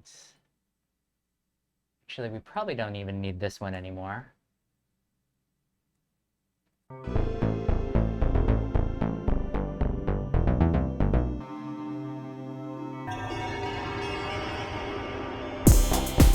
There we go. Yeah, and then we accentuate this one part that I actually didn't really like. That crash. And I think it's, yeah, it sounds pretty okay. And I'm thinking maybe now we can take this part over here. He went for his gun and Burton went for his, but Billy fired first. He hit Burton in the back, knocking him from his horse. Burton's horse ran off and his axe from his horse.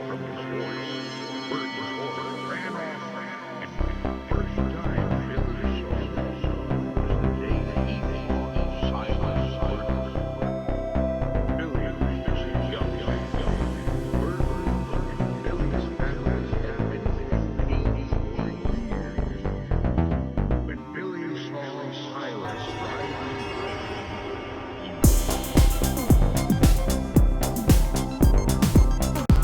Yeah, I don't mind this Pro 1 ARP. It cuts through the mix, that's for sure. The one thing I wish cut through the mix a little bit more was this Prophet 6, which, yeah, maybe we can just keep it over here for now. And actually raise the gain.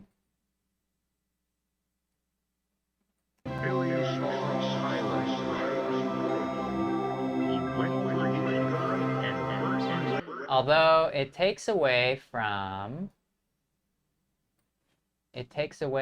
our dreamy solo, so let's not do that. And maybe this could just come in as another. This could come in at the outro. That's what we'll do, and we'll just make the outro come in right here.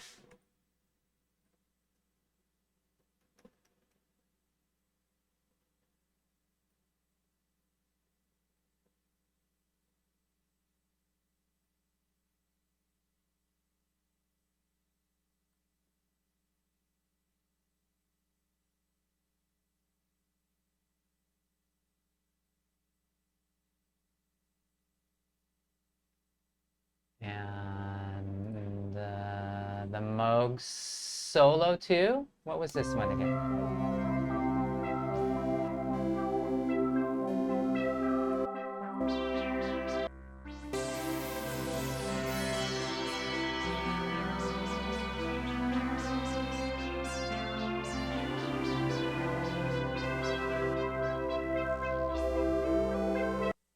Oh, because look at this. I forgot we had this Moog ARP over here. Billy saw Silas riding for his gun and Burton went for his, but Billy fired first.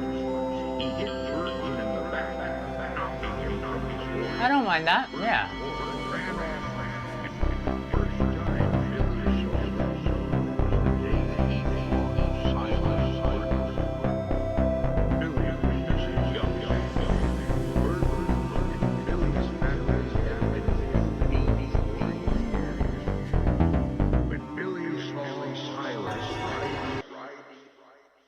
This part is still really loud, so let me lower this gain. And we can probably do with some EQ. Billy saw Silas riding. Because that drone is really... Billy saw Silas riding.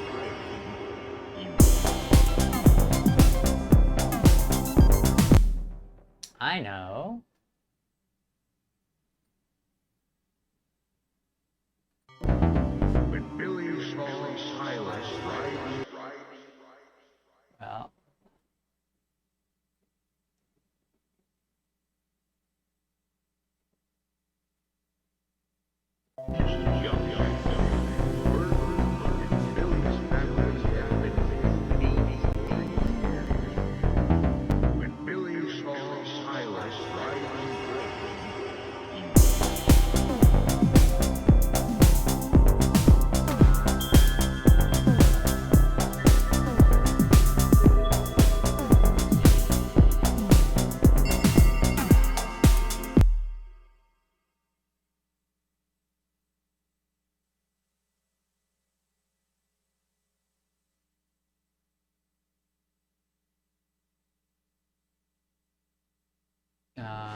That's what we'll do.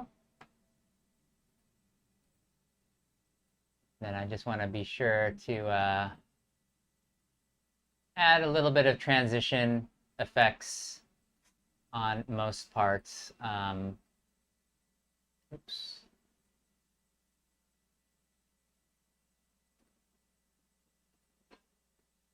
It's already pretty high up in that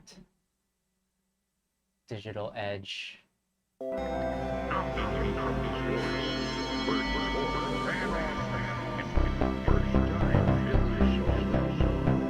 Okay, I think we got it. I would say it's not pure poetry at this point, but we used mostly-ish modular today, and that was my goal, is to get the modular more involved, record a bunch of parts, and then just create something new that didn't exist before I woke up. So thanks for joining. I'm going to go ahead and record this as is, and maybe make a few tweaks along the way, and we'll see you tomorrow for another edition of Morning Pages. Thank you very much for coming, and we'll see you soon.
He hit Burton in the back, knocking him from his horse.